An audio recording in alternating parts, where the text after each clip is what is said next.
Punching Up, a Nintendo podcast, is brought to you by you. If you want to learn how to support our show, go to patreon.com/laststandmedia.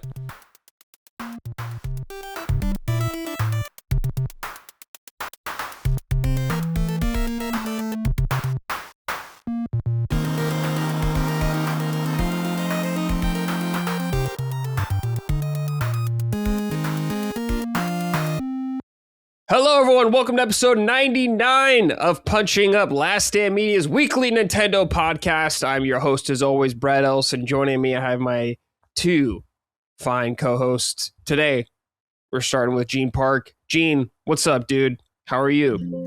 Good morning. How's it going? Just another week in Punching Up land, but we're level 99 now. We hit the level cap. Yes, we did hit the level cap.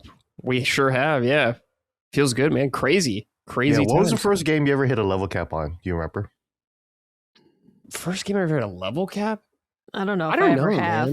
Outside of like Call of Duty where you prestige, like I'm not someone to max out levels. That's the level cap. Maybe that I could think of, Gene, is maybe Final Fantasy VII on PS1. Final Fantasy 6 for me, easily. Yeah. I remember the first time I hit level 99. It was Final Fantasy 6. I was like, yeah. And then as soon as it was Locke that got level 99, because Locke was my favorite character of all time. Yeah, Locke's sick. Yeah, I love him. The thief, the romantic thief, right? Mm-hmm. And the first male character you see in FF6, right? Basically. Yep. But I got him to level 99 because I just wanted him to have everything. Because like in FF6, you can anyone can learn anything, right? So he had everything, every cool spell. I just loaded him up. He was like the main character, and then I was like, I think I want everyone else to be level 99 too. So yeah, I just spent the rest of Final Fantasy 6 just grinding everyone up to level 99, and it felt so good. Yeah, a lot of party members in 6 too. Yeah, it was a ton. So that's why when I got to FF7, it was relatively easy, I guess, to get everyone to level 99, but sure. I definitely did that for FF7 too. Yeah, I'm trying to remember how many party members. Including Aerith. Including Aerith? Really? Aerith. That's so funny. Including Aerith. I actually started a new game and decided to do that. That's crazy. Aerith to level 99. I played a lot of Final Fantasy 7. Damn. I played the hell out of that game. That's cool as hell you could do that, though. Yeah. Because it's like, doesn't last long. Yeah, I'm looking at how many party members there are in 6. 9, 10, 11, 12, 13, 12, 14. Right? 14? Yeah, dude, I always forget Umaro, that little like Yeti guy. Oh, that's right. Go-Go. You can't forget Go-Go. Go-Go, yeah. Mog, Shadow. Mog, Shadow. Yeah. That's the one with the secret characters. Mm-hmm. Yeah, 6 has a ton of party members. Holy shit. Where's your party? Your general party usually, do you remember? Yeah, is 6 the biggest party? That I can think of off the top of my head. Right? It probably is the biggest party since in Final Fantasy. Yeah, maybe. Wow. 16 definitely no. 15, 4. Definitely no. 15 only has 4, right? Yeah. Yeah. 13 only has like 7 Lightning or something. On. Yeah. Probably 6. Yeah, no kidding. After 6 was the last super huge party. That's crazy. Yeah. That's sad. That's too bad. Well, how I like to think of it is they just flesh out some of the other characters more, and you get to spend time with them. Because it's like, come on, like Umaro, not really a whole lot going on there. Sure. Go-Go. Yeah. Some Mog. Like, there's some. Yeah, Go-Go was sick. I love using Go-Go. Go-Go's cool. Yeah, Go-Go was cool as a utility character, but he was a nothing character. And Mog is Mog, so... What's the party lineup? Do you remember, Gene, for 6? Yeah. That's a great question. It was Locke, Terra, Celeste, and Sabin, or it was either the Figueroa brothers or Terra or Locke or Celeste or Locke. So that was a party makeup. Yeah. But Go-Go was in there a lot too. I use Go-Go quite a bit because he mimics, right? So if I want to hit the ultimate level cap, I remember giving was it the Genji glove that makes you attack twice or whatever? I think so.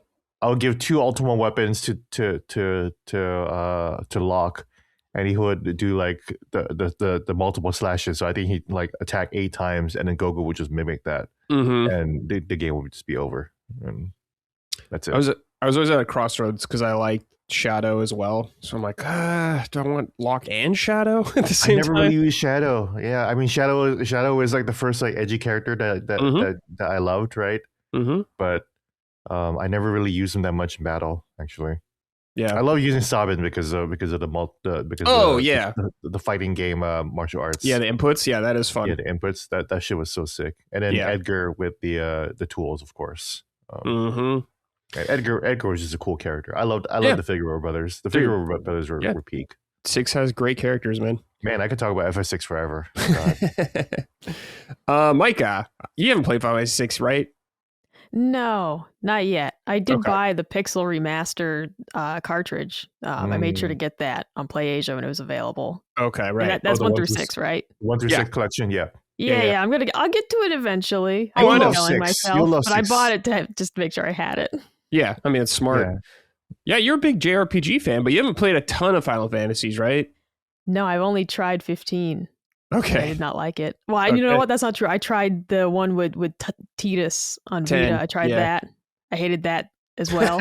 I got about 2 hours into that and said, I don't like this young man. Damn. I don't want to spend any more time with him. Damn. FF10 kind of starts weird. I actually started FF10 recently, and I was like, this is a weird start. This is a weird start. It definitely didn't hook me as someone who had never played a Final Fantasy before, because I was just heavy into Vita and looking for Vita games to buy.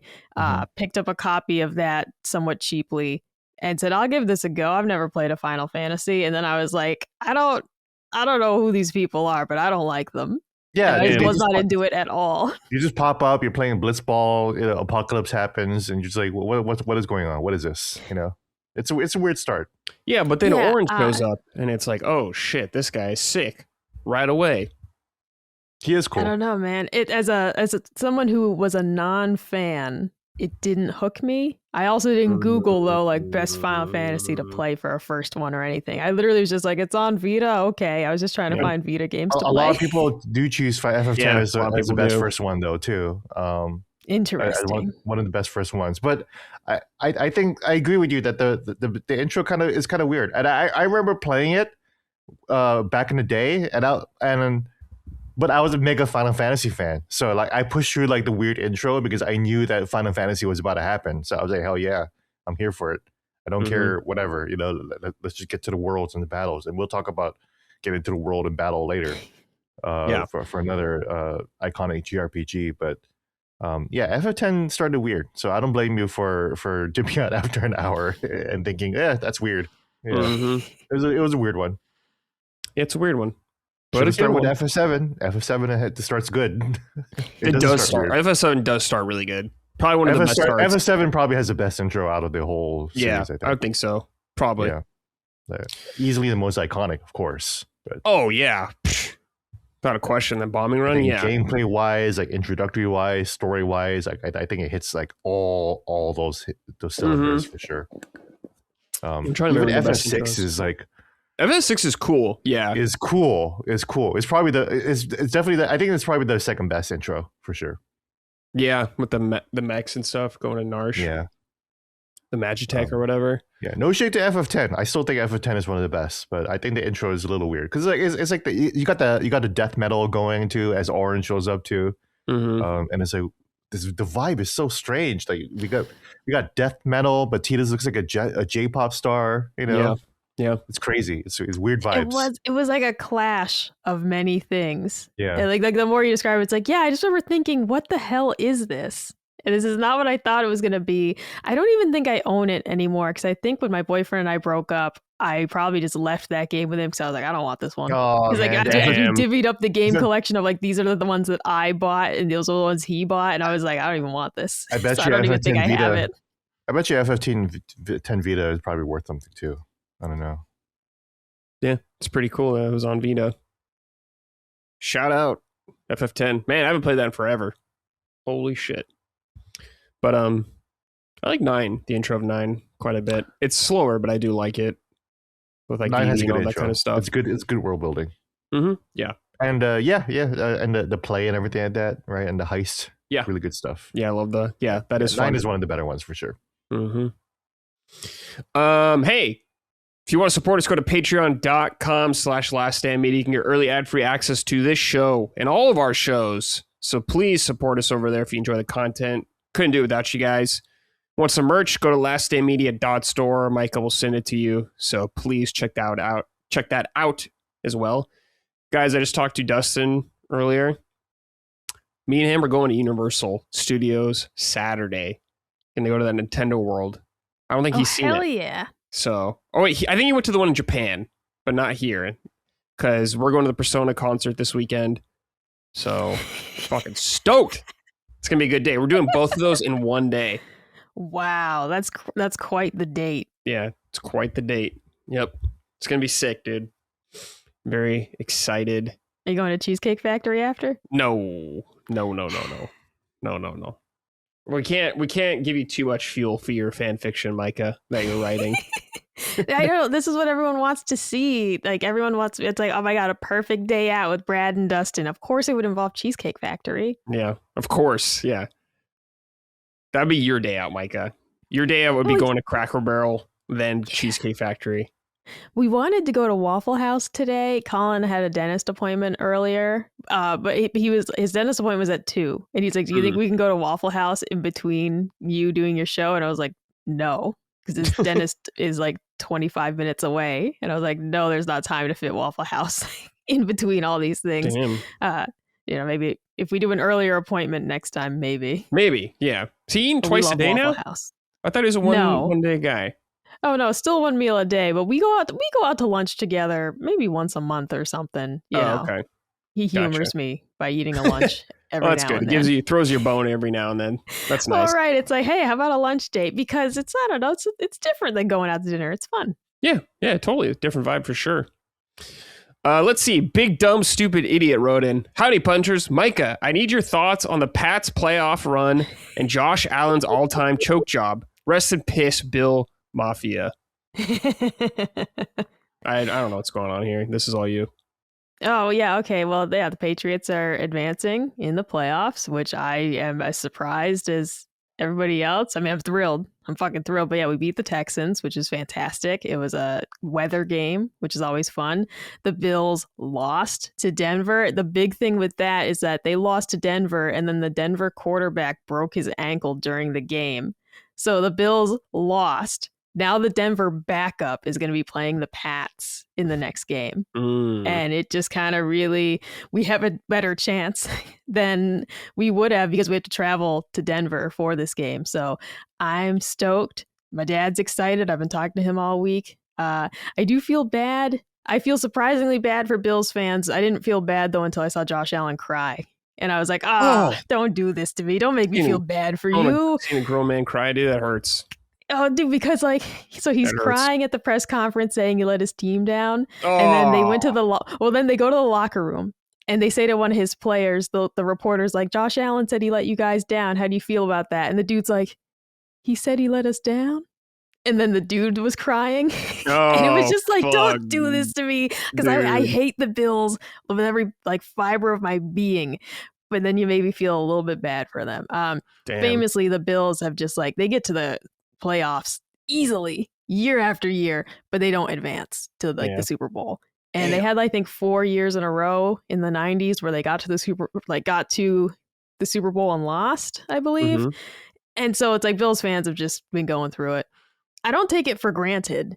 I know everyone hates Boston sports fans, but I don't take it for granted that I've gotten to see the Bruins win, which is my all-time favorite team, the Red Sox win, the Celtics win, and obviously the Patriots win. I don't take it for granted that all my teams have won championships in my lifetime, and some of them multiple times. Yeah. So I do feel bad for these fans who are just really want to see that happen, or at least see them just get to the Super Bowl, the championship, or whatever sport.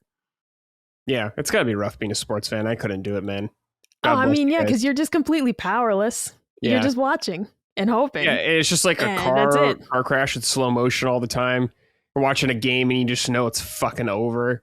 But you're like, I'm a real fan, so I got to watch the whole thing. That's the thing, brutal. Right? And I love it. I love sports. Yeah. It's a huge part of my life. It's a huge part of me and my dad's relationship. We text every week about the Bruins, about the Pats. It's a big part of, why my dad and I are so close. But yeah, it could be grueling to be a fan of a team when they're in a lull, or like Colin with the Jets, they've been bad for a long time. Yeah. It sucks. That part of it sucks. But it's fun to watch the games every week. It's fun to get wings and mozzarella sticks, you know. No, it's cool. I love it, dude. I wish I cared about sports. Just can't do it. But I respect it, and I can't do it, man. I'm happy for people. Yeah, I can't do it, man. Sorry. I just can't get into it. Nothing against it.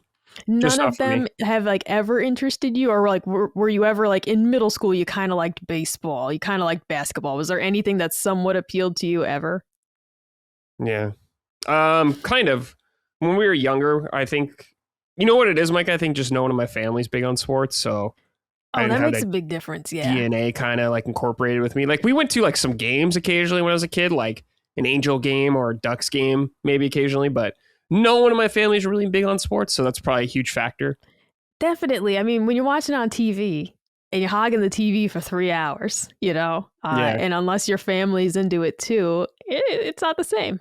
Yeah. Like I don't like watching games by myself. I don't love sitting it down and watching a hockey game by myself. You know, I want to watch it with Colin or somebody. You know, yeah, it's good to have a partner. It's not the same at all to just sit there like I'm gonna sit for 3 hours and be sad if they lose. Yeah, it sucks. Gene, you're not into sports either, right? Not a sports guy? Oh, I can't hear you. Yeah, I wish I was, because when I lived in Orange County, I did go to sports games. I used to go to Angels games almost all the time. Yeah, you were pretty close to the stadium. Yeah, Fullerton, yeah. I love the Angels. Going to see Angels games made me fall in love with baseball. So I actually go see Washington Nationals games here sometimes. Oh, cool. But I haven't really. I don't follow stats. I don't follow fantasy football. I don't follow who's winning or losing. But I do like to go to a good baseball game and enjoy that. Get a hot dog. That sounds like a good idea. I think I'll do that this spring, actually. Dude, fuck yeah, Gene. To just watch. And I didn't get into sports because I'm from Guam, and so we don't have any sports right at all. You know, you get into high school sports, that's it. There's no college sports. Who is the University of Guam going to play? Right. Yeah. It's just the one, right? Yeah. When I moved to Hawaii, the University of Hawaii did have a football team, and they were competitive. Okay. And while I was there, the team actually made it to all the way up to the Sugar Bowl, and then got blown the hell out. Got blown the fuck out. Damn. Yeah. It was like a 47-3 score. It was crazy. Like our starter quarterback was like nothing compared to the Georgia Bulldogs. Yeah. So that was a humbling moment that Islanders, it can be a little tough. For sure. Yeah. And a lot of Hawaiian folks, like the big Samoan guys, they would just leave and go to like other teams instead too. But and when I was in high school, I was like huge into basketball. Oh, really? Okay. I loved that was like probably the closest time when I was actually following games and following stars and everything like that. High school, of course, that was when I was in high school. At middle school, that was when Jordan was playing. So the prime. Can't really help but Space Jam era. Yeah, you really can't help but pay attention when like one of the greatest is like active and like working right now. So yeah, it was a moment.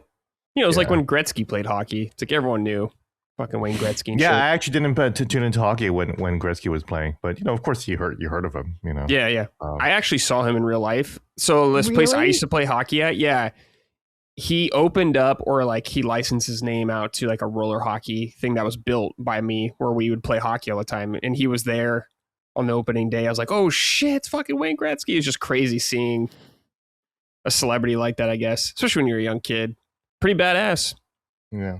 Shout out Wayne Gretzky. I wonder what he's up to, man. Yeah, I don't think I've ever seen a famous athlete other than like, just being in the game. I don't think I've ever actually really seen a famous athlete before. Dude, have I never told you guys when I was like 18 or 19, I worked at a pizza place off in Newport Beach, Gene. And Kobe would come in all the time to our pizza place. It was right by his house. We delivered pizza to Kobe's house. That's cool. Yeah. So shout out Kobe, dude. Going to first class pizza, dude. Good shit, man. That's cool. That's cool. Yeah, I never I don't think I've ever met anyone famous. Kobe is huge. That's massive. Yeah. Especially He was a nice guy. now, you know. Mm-hmm. That's awesome. Yeah, I've never met Jordan, you know. Yeah, not a single. That's interesting. Athlete, You've met so many people. You never met a sports. Yeah, that's crazy. Sports like Norm Macdonald and and you know, like rock stars and rappers and politicians, but never an athlete. Never an athlete. Dude, you know what? There's so many like nerd gamers now in sports now, Gene. I bet you could like interview one or something probably pretty easily. I did have an opportunity to interview Manny Pacquiao, the Filipino. Oh, really? Mm-hmm. Yeah, lightweight, you know, champion boxer. But this was before he started knocking everybody out. This was while I was still on Guam. This is like way back, like 2002, 2003. And they were like, and then, you know, he was in Guam because the Philippines and Guam were really close together. And someone was like, oh, yeah, I got this guy, Manny Pacquiao. He's an up and coming boxer if you want to interview him. And I was like, yeah, nah. I'm Gene Park. Yeah. You know, I need to interview big people. I'm big time. Real people. You big timed him, dude. Damn.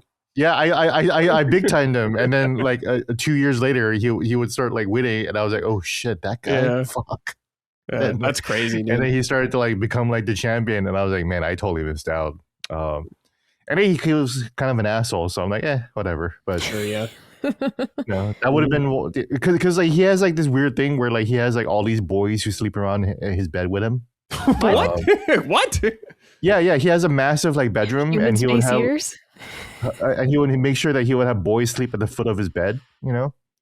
But he's also homophobic, and it's like, okay, you know.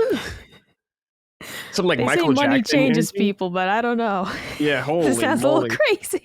Yeah, but he needed to make sure that he would have like a boy like at the foot of his bed to sleep. Like a fucking dog, like yeah, like a cat, you know. They sleep at his foot. Yeah. Jeez. It's gotta be a boy. It's gotta be a boy. Good lord. I don't know. That's the he thing. Hates it's like people. He hates the gays. So whatever. Damn. Wow. I had no idea. I haven't heard his name in a while anyways, because like fighters come and go. They age out kind of fast, it seems like. You get hit in the head enough times and you make enough money and you're like, I'm out. Thanks. Yeah. Good. Fucking like weird, I realized I hadn't heard about Ronda Rousey in a long time, and I was like, she's probably relaxing somewhere.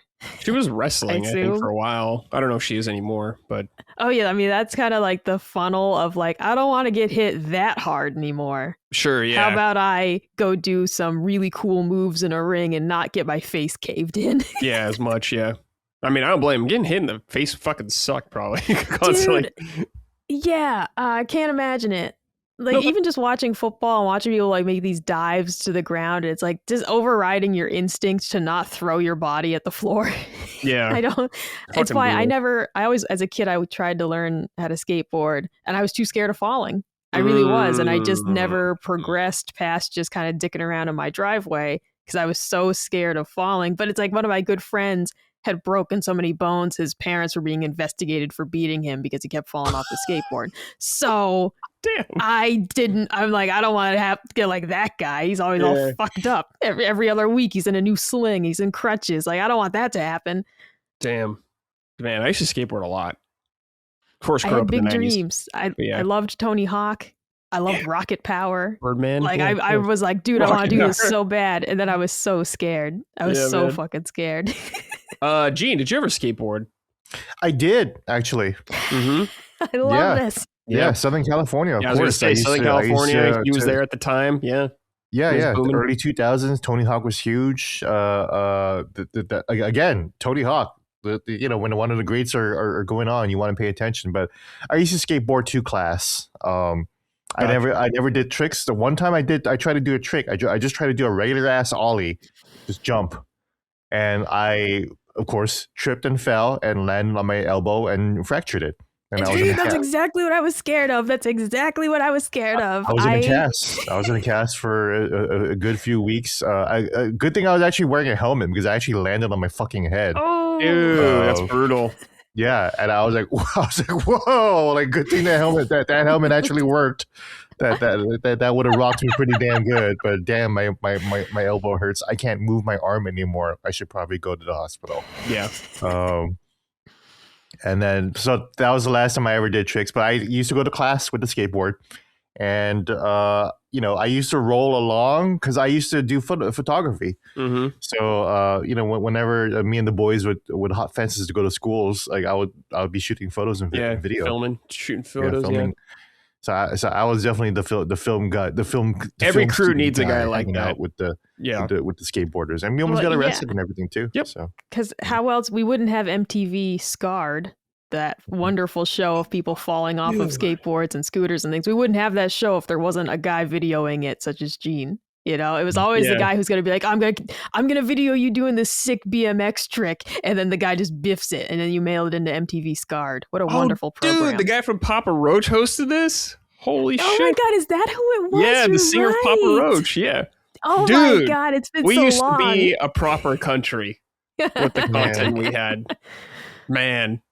Dude, I Crazy love the things. old MTV shows. If you remember the dating shows like Parental Control and all those Yes. horrible shows. Oh Next. my god. Yeah. Oh man. Yes. Silent Library. That's a little later in Silent the Library era, was but good though. I do I remember love Silent that Library. show. Damn. I'm so lucky I never got really injured skateboarding because we did some crazy shit. I'm very lucky. I never broke anything skating. Mhm. We used to go down we used to longboard down hills too, going like Oh my fucking God. 40. Yeah, and like one of my friends ate shit and just Oh. fucked up the side of his face. We had to take him to the emergency room. But I never got super hurt, so I lucked out there. Well, especially Bradley being so tall, it's like you got a long time to think about what you've done when you're hitting Yeah, the ground. when I'm It's like you going got down. a good 10 seconds to contemplate your actions as you like rocket towards the ground. Yeah. I like a couple years ago, I want to say me and my brother like went skating together and we're like older now too. We're just like, fuck. We don't want to It's not the fall same because like anymore. if you get injured now as an adult, it's like I gotta do my job. You know, it's like it's gonna fuck me And over you're big time. also you're footing the bill for it too. Yeah. Your parents aren't. Yeah. Like I careful think I out was cognizant of that as a child too, because like my friend who got hurt a lot was somewhat well to do, and it's like I'm not trying to have my parents footing a bill for my broken arm. All right, like this is Mhm. gonna put a strain on the family. I can't go doing this. Yeah. Guys, Yeah. I want to ask you really quickly. I don't know if any of you have interest in this, but I'm just curious. Marathon got announced actually coming out on March 5th, 2026. Are any of you interested in this? Gene, I know you like some old Bungie and stuff like that, but this is an extraction shooter, so I don't know if you're interested at all about it.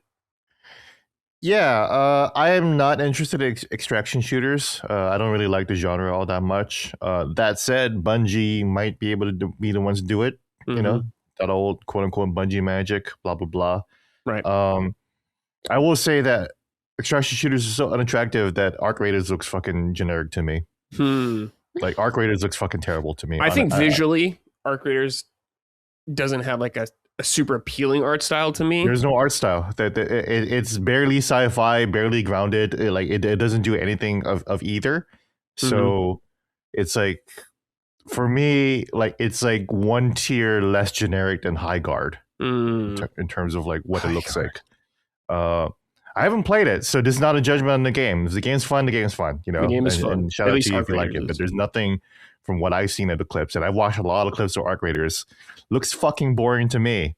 But Marathon, I played the demo. Guess what? It was also fucking boring to me. You had me in the first half, Gene. Yeah. I was like, oh, yeah, Marathon, got something here. No, it was fucking boring as well. I was so fucking bored.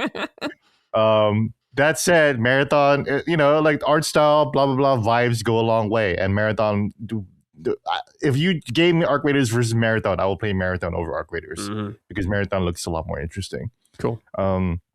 You see that they hired like every voice actor ever for the game. Yeah, every voice actor in the book, pretty much. Pretty much everyone in fucking Baldur's Gate 3. You got your Neil Newbon and your fucking Jennifer English and your blah, blah, blah. And they're like, oh my God, you know, Kareth is here and everything too. And Ben Starr.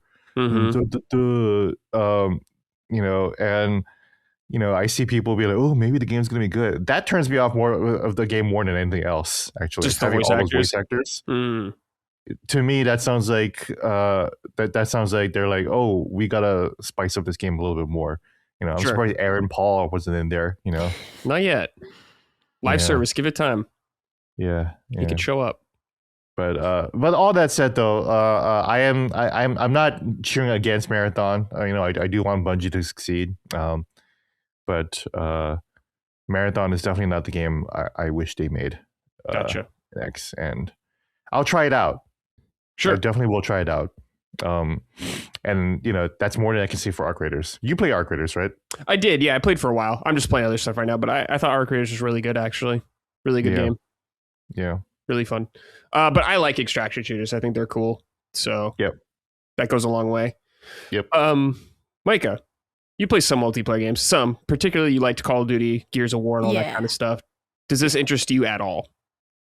It doesn't really, but I'm going to wait to see how people feel about it. The negativity surrounding this is so overwhelming that I'm just like, I just feel like it can't be conquered levels of bad, can it, people? No, I don't know. No. It's just funny because if you Google marathon game, one of the results on the first page of Google is from this like forum. I'm sure it's very reputable, but it was a poll that says, when do you think marathon will be shut down? And like people are already like, placing their bets. It was 27% of people say it gets at least a year, according to this poll. Damn, but it's just funny because it's like that's on the front page when you just Google marathon game. Yeah, like it the definitely has stink on it. is insane.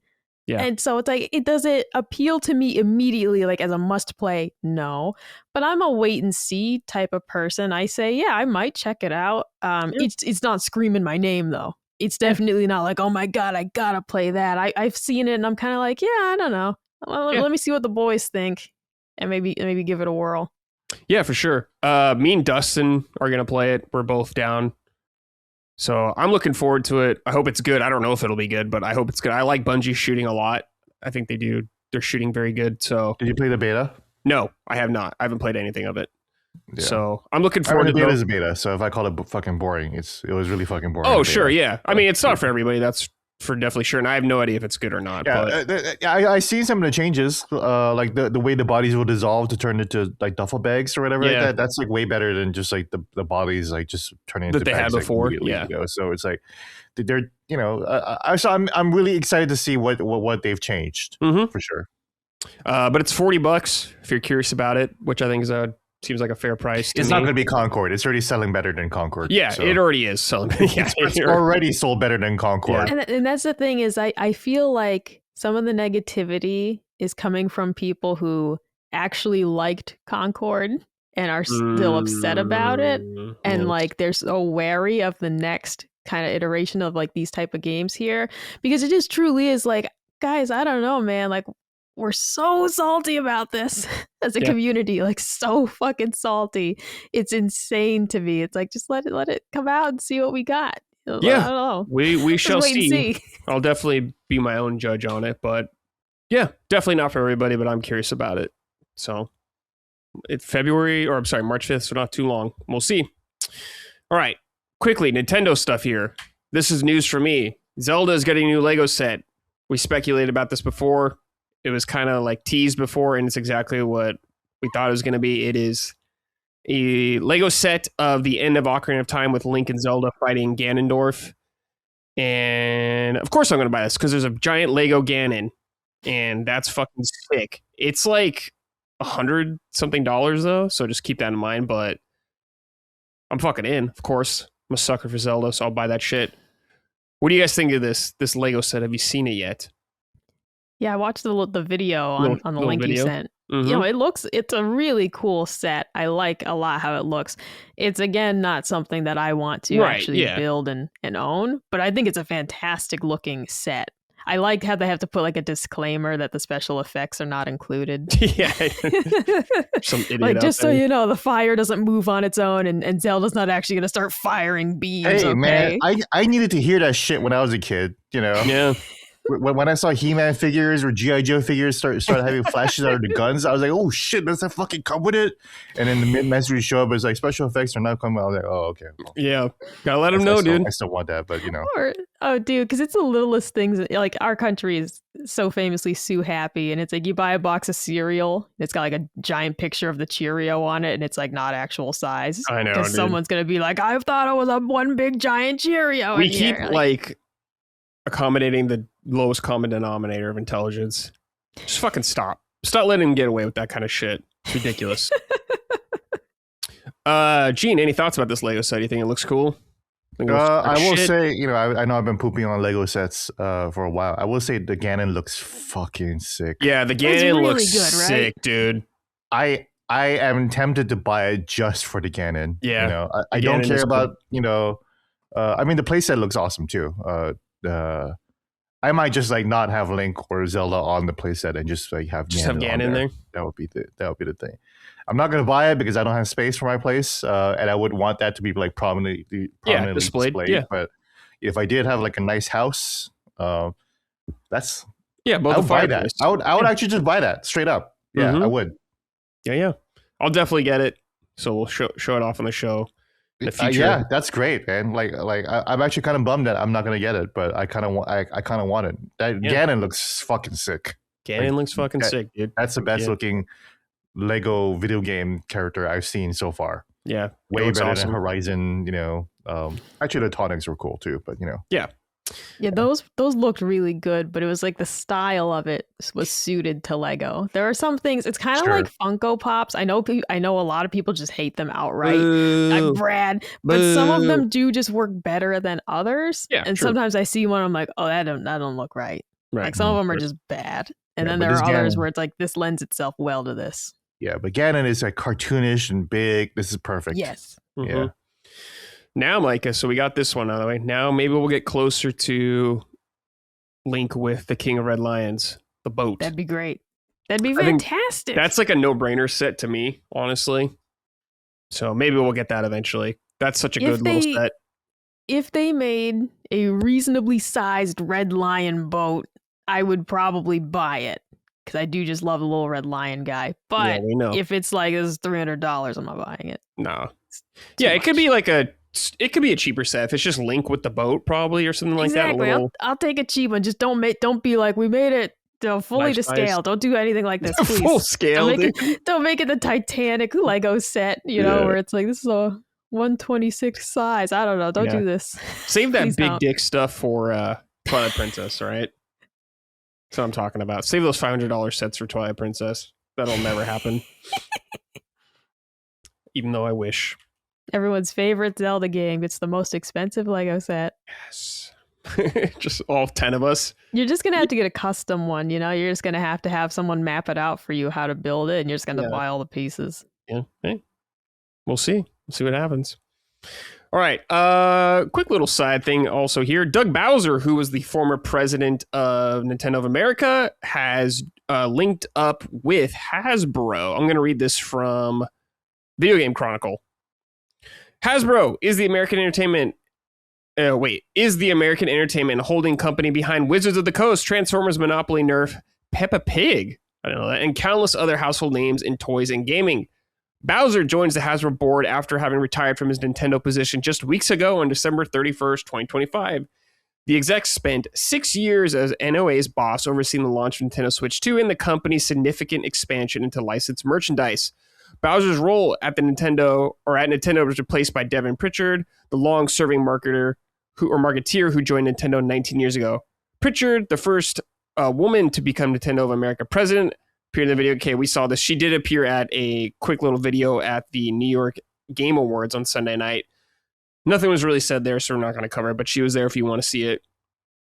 But yeah, he's now part of the board at Hasbro now, so Doug Bowser's still in the game.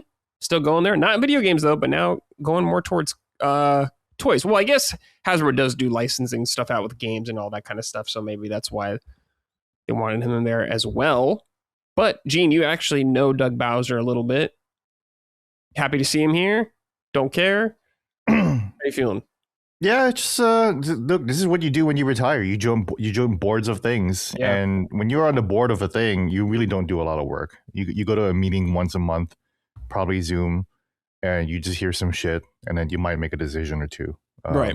along with other people. It's real simple. That's what Reggie did. Remember, he joined the board of GameStop for a little bit. I don't think he's on there anymore.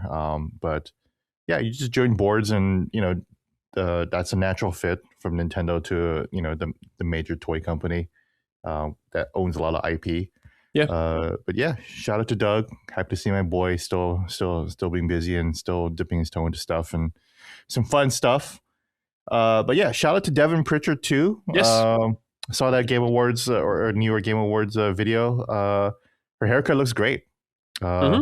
She had like longer curly hair, but she kind of shortened it to like a little like straight bob, and she looks great. Great start to the year. I do see people.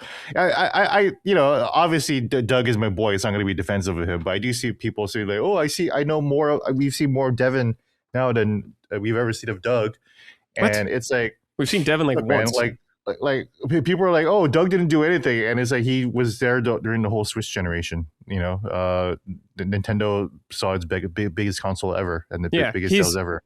Like, I understand going from like Reggie to Doug, because Reggie is very like, he loved being part of the directs, the puppet shows, everything. Yeah. Reggie's a different kind of beast, so it's hard to follow up Reggie. But yeah, I mean, Doug was there and all that kind of stuff. But yeah, we've talked about this. Reggie is one of a kind CEO. Like I think I mentioned this, but if you put Reggie and Steve Jobs on the same stage, you're gonna be like, who's this Steve Jobs loser?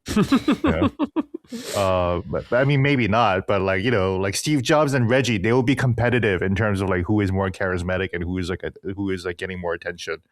Reggie is a one in a generation talent. You can't follow him. Everyone's like, oh, Tim Cook isn't as good. It's like, of course he followed Steve Jobs. What are you talking about? Again, you want to talk about the greats: Tony Hawk, Michael Jordan, Reggie Fils-Aimé. Absolutely. Yeah, totally.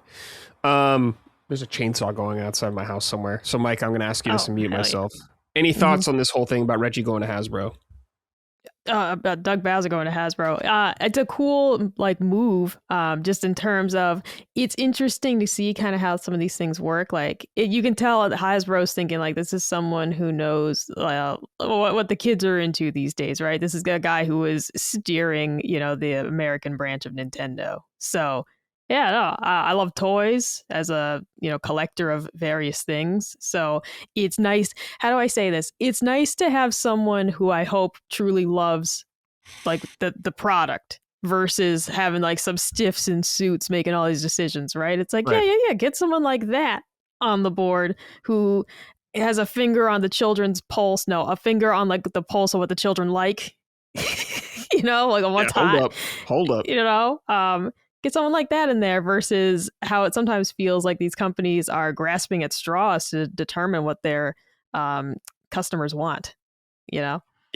And it's like, I don't know, just fucking ask me. I'll tell you exactly what I want. just ask someone who likes this shit versus just guessing. Like, you think they like this? It's like, how about you fucking ask someone? I don't know. Just fucking ask someone. But yeah, you're right. Get someone under the age of 80 on your board. Start there. Yeah, thanks for correcting me. Yeah, it was Doug Bowser, not Reggie. I had Reggie on the brain. And I also like Devin's haircut. Yeah. I think her hair was pretty either way, but I also like this haircut. Yeah, similar to the haircut I had when I was younger. Yeah, not saying she had a bad haircut before, but like the haircut it's a good look. This is a good look. And if you Google Devin Pritchard, one of the top things that comes up is a JT Smash video that just says woke slop over her face. Oh my God, which is dude. Fantastic. Come on, man. Lord, dude. She's literally I love said that nothing. That's on the front page. It's just because she's a woman. That's it. That hired for a job. Yeah, she hasn't said anything. She hasn't said anything at all. Yeah. Oh, dude, shout out Devin. Also, she wants everyone to play games. Wow, that's so woke to want everyone to buy your shit. Very woke. Yeah, dude. Shout out. Also, letting her hair go gray. I love that. When women do that. I wish more women did that. I wish more women just constantly dye their hair because it can look really good. It's dicey because here's like what I'll say, like just as a woman is like her hair looks fantastic. It's a nice uniform color, and you don't always get that. Sometimes your hair and it's like when your hair's long and you end up with it being very streaky, and it's like you have to choose. It's like, well, it didn't go fully gray, and I'm kind of like stuck like this, right? Sure. And you got to make a choice. So it's like I am keeping my fingers crossed that I get a uniform gray. Although my mom is in her 60s and her hair is still mostly black. My dad's hair went gray like in his 40s. It's going to be a toss-up. We don't know what's going to happen. You never know. No, I admire that as well. It's also just such a luck of the draw, though, what you get, if it's a good gray or not. Maybe you'll get a cool gray streak, and that's it. That'd be fucking sick, dude. I look like an X-Men. Yeah, I'll take exactly. that. Yeah, That's the thing. It's like, dude, if you get like a lovely gray silver, like chef's kiss. If you end up like some of my like unfortunate family members who it's just like very, I'm not calling anybody out, but I'm just saying like there's some old people in my family who are very patchy with like very, very dark hair and very, very white. And it's like, God, I hope that doesn't happen. Gotcha. Just please. Yeah. The only thing when you start dying is it's hard to go back to natural. It's just like a whole fucking rigmarole. With hair this dark, the roots are going to look like shit, as you'll know. Like, that's why a lot of old people go kind of like blonde. It's like, why are all these old ladies with blonde hair? Because when the gray starts to grow out, it doesn't look too bad, you know? So you dye it blonde instead of brown like you used to have. I can't do that. I'll look stupid. I look stupid already. You know, we're going varying degrees of dumb now. We're doing what we can. That's all. We're doing our best, right? Just kill me. Yeah, just kill us. All right. Next quick thing here, interesting, is there's a new Life is Strange game that got announced today, which is Life is Strange Reunion. One last chance from Max and Chloe, who are, of course, from Life is Strange 1, if anyone knows. Life is Strange has been on Switch in the past, but this new one is not on Switch, which I thought was very interesting, especially because this is from Square Enix publishing it. But I'm guessing maybe it'll just come down the line in the future. I personally don't really care about Life is Strange that much. I've played the first one. It was fine, but I have no desire to play them whatsoever. But just a quick little thing on their website. It says, play as both Max and Chloe as an all-new story builds towards an epic finale. In 3 days, a deadly inferno will destroy Caledon University. Max's rewind power has been brought her time, but she can't prevent the blaze alone. Can Max and Chloe find a future together before everything burns? So if you care about Life is Strange, I guess this is the end or the final ride for Max and Chloe, who are the OGs.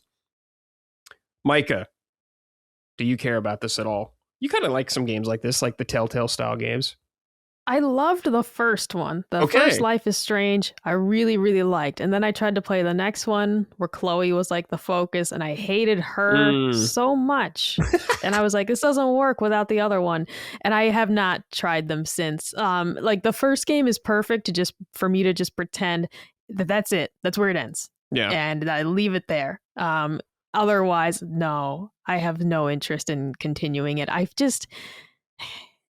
It's one of those things. We were discussing this in the Discord. It's like the first game gets a lot of hate because it's somewhat cringy, but the whole point is like they're two teenage girls in high school. They are cringy. Who are cringy. And it's like it's just one of those like, yeah, that's what they are. And I had a high tolerance for that when the first one came out. And since then, and as I've gotten older and curmudgeonly, the tolerance is dropping. And so I'm just not into it anymore. I don't know. I had enough. I still love these type of games. So you're right. Like if The Wolf Among Us Part 2 ever comes out, I'm going to shit myself. Okay. Because I'm dying for that game. Yep. But God, this one specifically, if Max and Chloe just died a long time ago, I would have been thrilled. I'm so over it. Gene, any interest or thoughts about this? No. Big old skip. I'm not going to dunk on Life is Strange. I'll just say that they are not for me. There we go. Okay. And I have no interest in playing them at all. Yep. There it is. Because like the first one, I will sing the praises of the first one. It had moments that I truly was like, holy shit, dude, what choice do you make? Like, oh my God, this is horrific no matter what I choose. I loved it. It was so palpable of like that feeling, like no matter what I do, you can't make everyone happy. It's like, I loved it. And they just, I don't know, went downhill from there. Yeah, no, I get it. Yeah. There's been a ton of Life is Stranges when I think about it, right? As well. Yeah, so that too. How long before it I'm runs its a course? little over narrative choice games a little bit. Like what like Dispatch is that? Have you guys played Dispatch at all? I have not. I have No, not. Yeah, I don't care I for haven't games played like it. that. I've only watched it, so take my criticism with a grain of salt. Or you don't have to take it at all. But I watched it and I was like, this is just boring. I don't. This is not a game. These choices are not interesting. I don't care. Yeah, I feel like a lot of these games are just kind of a little dull for me right now. Sure. I mean, Gene, I don't like games like this where you do just. I don't care about games where it's like Telltale style. Really, Yeah, it's not super engaging for me. Usually, nothing against no, them, not just at all not for me either. Yeah, barely. It's fun for every once in a while, but Dispatch is a concept I do not care about. I don't care about superheroes anymore. Guys, please stop making superhero stories. Please stop.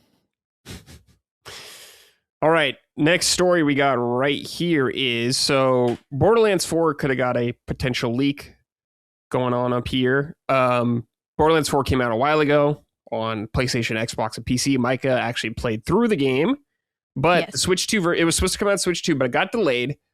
But it was spotted on a ratings board, a Portuguese retailer.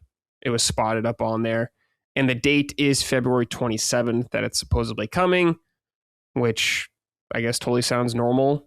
It's been a while. When did it come out, Micah? Do you remember? Was it like September or October? Was it September? I believe, because the Switch version was already. They're like, oh, it'll be a little late. Was that September? Yeah, September 12th. Okay, so it's been a while, yeah. I've heard kind of mixed things about the performance of this game as well on those other platforms, so I'm very curious to see how it's going to run on Switch too. Because it's obviously not as powerful, but hopefully they get a good version going out there. I don't care, though. I'm not going to play this. I don't think Gene's going to play it either. But it's there if you're interested. If you've been waiting on the Switch 2 version, you might not have to wait too much longer. All right, guys, let's talk about what we're playing. Gene, let's start with you. What have you been playing? Yeah, I haven't been playing too much, but I did get a chance to play a little bit of Dragon Quest VII. Mm-hmm. And I'll just say up to the demo part. Where does the demo end, Brad? I don't know, it's like going to a new world or something like that. You go to the first new world. You do one world, I know, in the demo, and Okay. I just don't remember exactly where because I did it a while. And it has ago, combat in it, though, right? Yes, it does. Yeah. Okay. Yeah. It's I played a little bit of it, mostly just to see how it looks, because the art style has been quote unquote controversial. I think it looks fucking fantastic, actually. It is a weird little evolution of the HD2. It's like a 3D HD2D remake. Yeah. With the depth of field right in the background and like the vignetting of the frame. And it's all top down. But the cool thing though is that it retains the 3D camera of the original PS1 version, which is cool. And you can see like the design of the towns are like that, where the doors are like behind where you think the camera would be, and you have to move the camera around to kind of look around. So I think it's a fascinating way to redo an old school top-down RPG. I think it's a new style that Square Enix could experiment with, and I wonder how long it took to make this, because it's not that complicated. When you see the town design and the castle design, it's all right angles and squares. Yeah. So it's retaining the same kind of old school design of the OG games, just with this beautiful fluid cartoony look. The main character is animated so beautifully. The way he runs. Kiefer, you got your boy Kiefer with you, and the way they run together, it looks awesome. The environments look great. I really think Dragon Quest is really doing a bang up job in terms of kind of it's a new way to do remakes in a way that feels unique, separate from the way Final Fantasy VII did a remake and the way Resident Evil does remakes. But I think that now with this, Dragon Quest is up there as one of the series with the best style of remakes out there. Because you got your Elder Scrolls remastered, and that's like okay, and you see what they did there, but it's not like that innovative or game changing. Whereas like FF7 remake is like just completely different. A completely different experience, but like and Resident Evil is probably like the top tier, the S tier of what to do with remakes, but I think Dragon Quest is now up there too as well, and I kind of almost prefer it over Final Fantasy VII. Like it makes me wish when I play it, I'm like, man, what if they just made Final Fantasy VII remake this way, where it's like, a cool top-down camera, beautifully animated character. Yeah. It doesn't have to be a chibi cloud. It could just be a regular size cloud that fits into the turn-based or whatever. But Final Fantasy VII, we don't have to dwell on that anymore because the remakes are the remakes. But like for further top-down remakes of the remakes of the top-down RPGs, I think Dragon Quest VII Reimagined is a interesting solution, and I think a fun one. And I can't wait to see more. Yeah, Gene, when I was playing it also, because I played the demo as well, it reminds me a lot of Link's Awakening and like Echoes of Wisdom, that kind of style, except you can rotate the camera more, so you can get a better field or grasp of the world, which I think is great. What's funny about this game is it's a remake of a remake. We've already had a remake for this game before on 3DS. Now we're getting another remake. And you can still see a lot of the DNA in there from the DS version or 3DS version, I would say. Yeah, both. Like they it's like they mix the two games together to making a reimagination of it. Yeah, so it's they did a damn good job. So this is an interesting project. I'm glad I never played Dragon Quest 7 before. I never played Dragon Quest 6, 7, 8, or 9 or 10. That's like a huge that's half the goddamn series that I haven't played. So I am eager to get into it. I really hope they just do a nice straightforward remake of 8, because I almost feel like 8 doesn't need that much touching up other than nice graphics, Yeah, just you do some of the graphics and stuff, Yeah. That's about it, I guess. Because I'm so interested in getting to 8 someday, because 8 is the one that including you brought you in, but just brought a lot of people in from the West. It was their big like, hey, we're gonna make a big Western push. For it was this fucking series finally. Yeah, they did voice acting. But 7 was the last one where they didn't do that. So it's like, 7 came out the same time as FF9, and when you compare FF9 to Dragon Quest 7, like. Oh yeah, dude, it looks presentation. No offense, it looks way more low budget and less impressive from a visual standpoint, and all that kind of stuff. Yeah, and I forget FF9 just does let you explore the overworld quite a bit too. It's not. It wasn't that linear. It wasn't as linear as 8. That's for damn sure. Yeah, or 10, which is completely linear. That's the one thing, Micah, about 10 is that it's a very linear game. It's not hallways, but like once you're past a town, you're not going back, basically. Yeah, which I didn't like about that game in particular. I wish you could just go back to certain places, but 10 is a forward moving story. But 9 it had a nice overall, and when you compare 9 and Dragon Quest 7, it's night and day difference. But so it's really nice that they're finally giving the Dragon Quest series, like it's just never been a better time to be a Dragon Quest fan than now, really. Yeah, it is a good time because Dragon Quest, never super popular compared to Japan in the West. Japan, of course, is always huge, but here wasn't until But Dragon Quest 7 sold 3.4 million copies in just under 3 weeks in Japan when it came out back then in 2000. 2000 something, that's massive,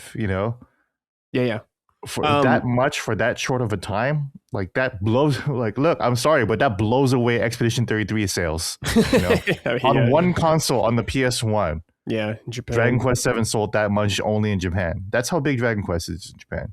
And It's huge. Americans, we need to lock in, man. We need to lock in. But I saw Dragon Quest 11 sold like what 10 million now, Something like that. Yeah. Million? Well, to be fair, we couldn't lock in because they weren't really giving us much. That was an issue. But for 8, yeah, they really pulled the stops. Like we got voice acting in the West. They didn't have that in the Japanese version. We got the full actual orchestrated soundtrack, which Japan didn't get either. So they did pull out the stops more for 8, which is good.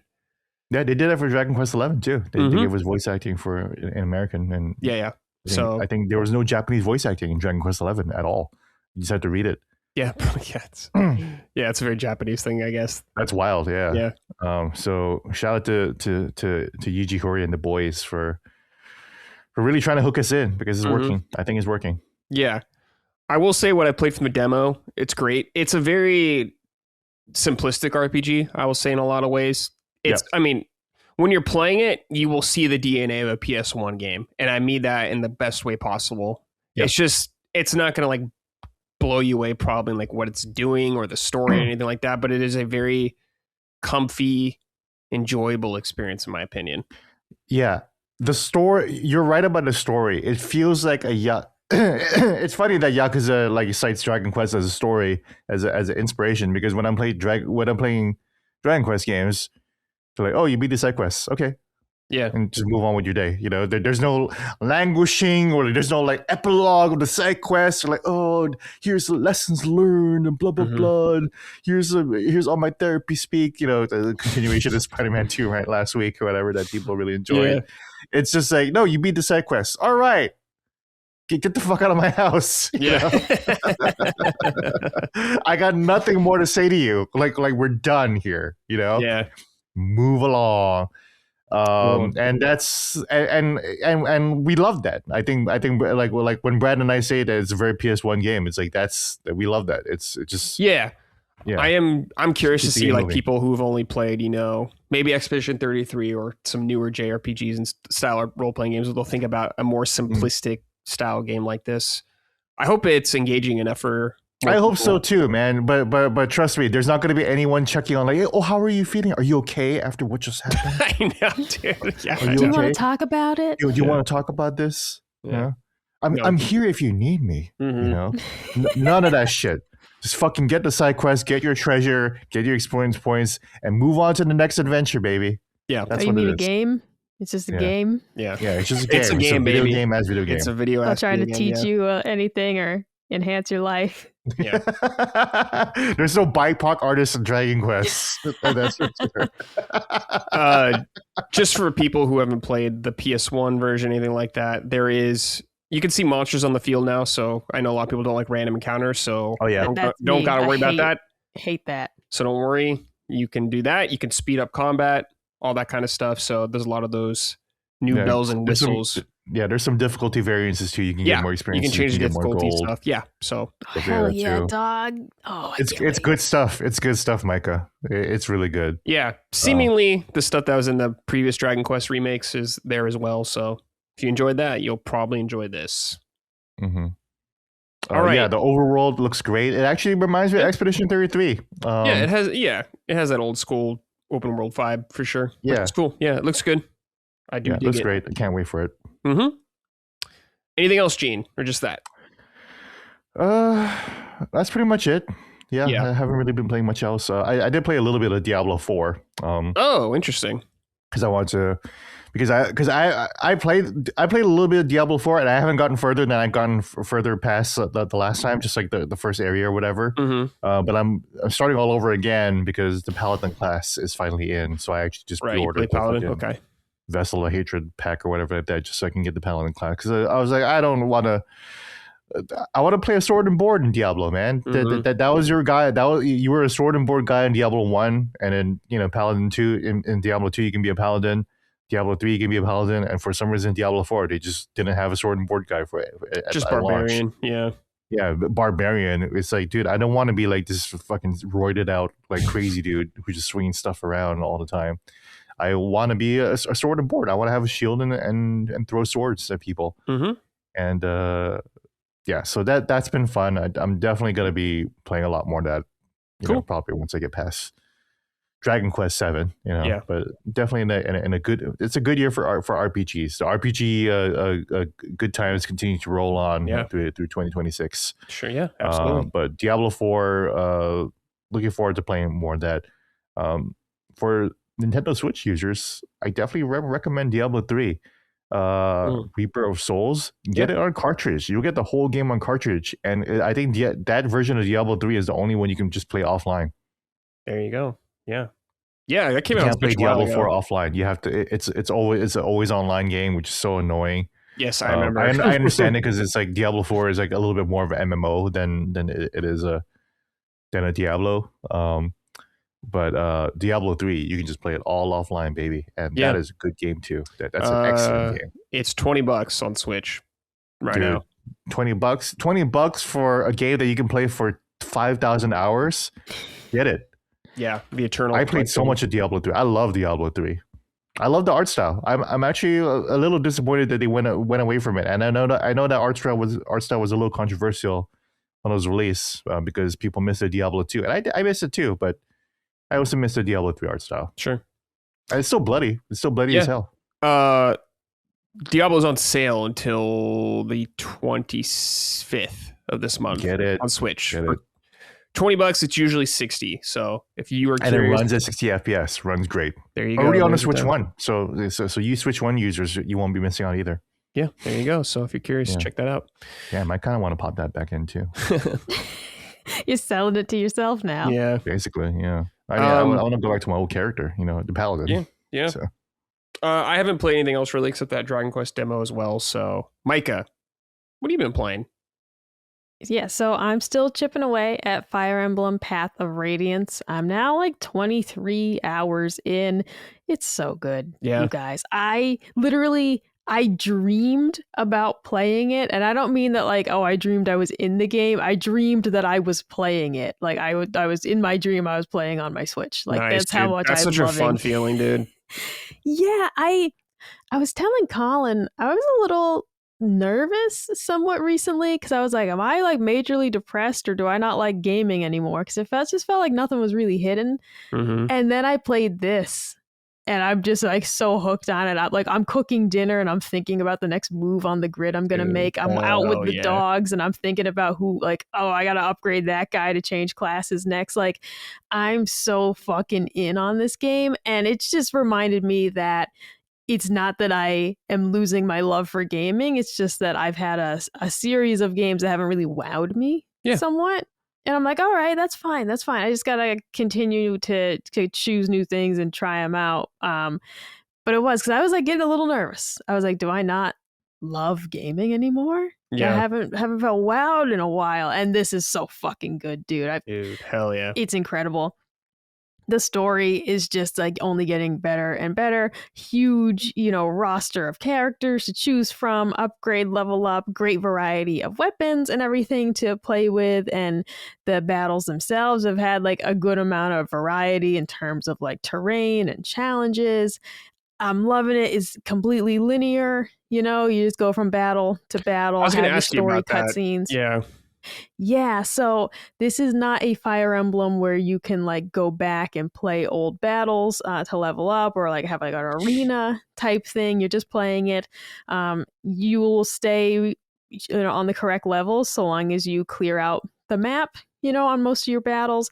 And they also give you bonus XP at the end of every battle that you can divvy out either to the party members who you just are trying to level up or to ones who didn't play, so that they don't totally go without XP. And I love that just because sometimes it's like, well, I just don't need this guy right now. But in a couple battles, he's going to be so far behind. Like, what do I do? And you can give them this bonus XP and level them up. Yeah, cool. So I'm having a ton of fun with it. I think I'm on chapter 23. I believe there are 30 chapters. Oh, okay. So we're closing in on the end, but I don't know how long these final chapters will be. Like there's one chapter I did that was like 30 minutes, another one easily took me over an hour, so it's hard to guesstimate, but I don't want it to end. This is a game I'm gonna be sad when it's over. This I could play for 100 more hours. Like when I was playing Octopath Traveler 0 and I was kind of dreading the thought of playing more of it, And I'm like, I wished it was different because it's like on the surface telling me I have 100 hours worth of content. And I'm like, let's go, let's lock in.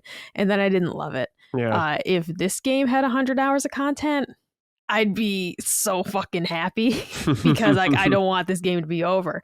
And this is something I could see myself replaying in the future and playing with just different party members. You know, there are some of them you get to a point where it's just too many. Most battles you have between 11 to 13 people in your party, and I easily have like, I don't know, like 25 people at my disposal.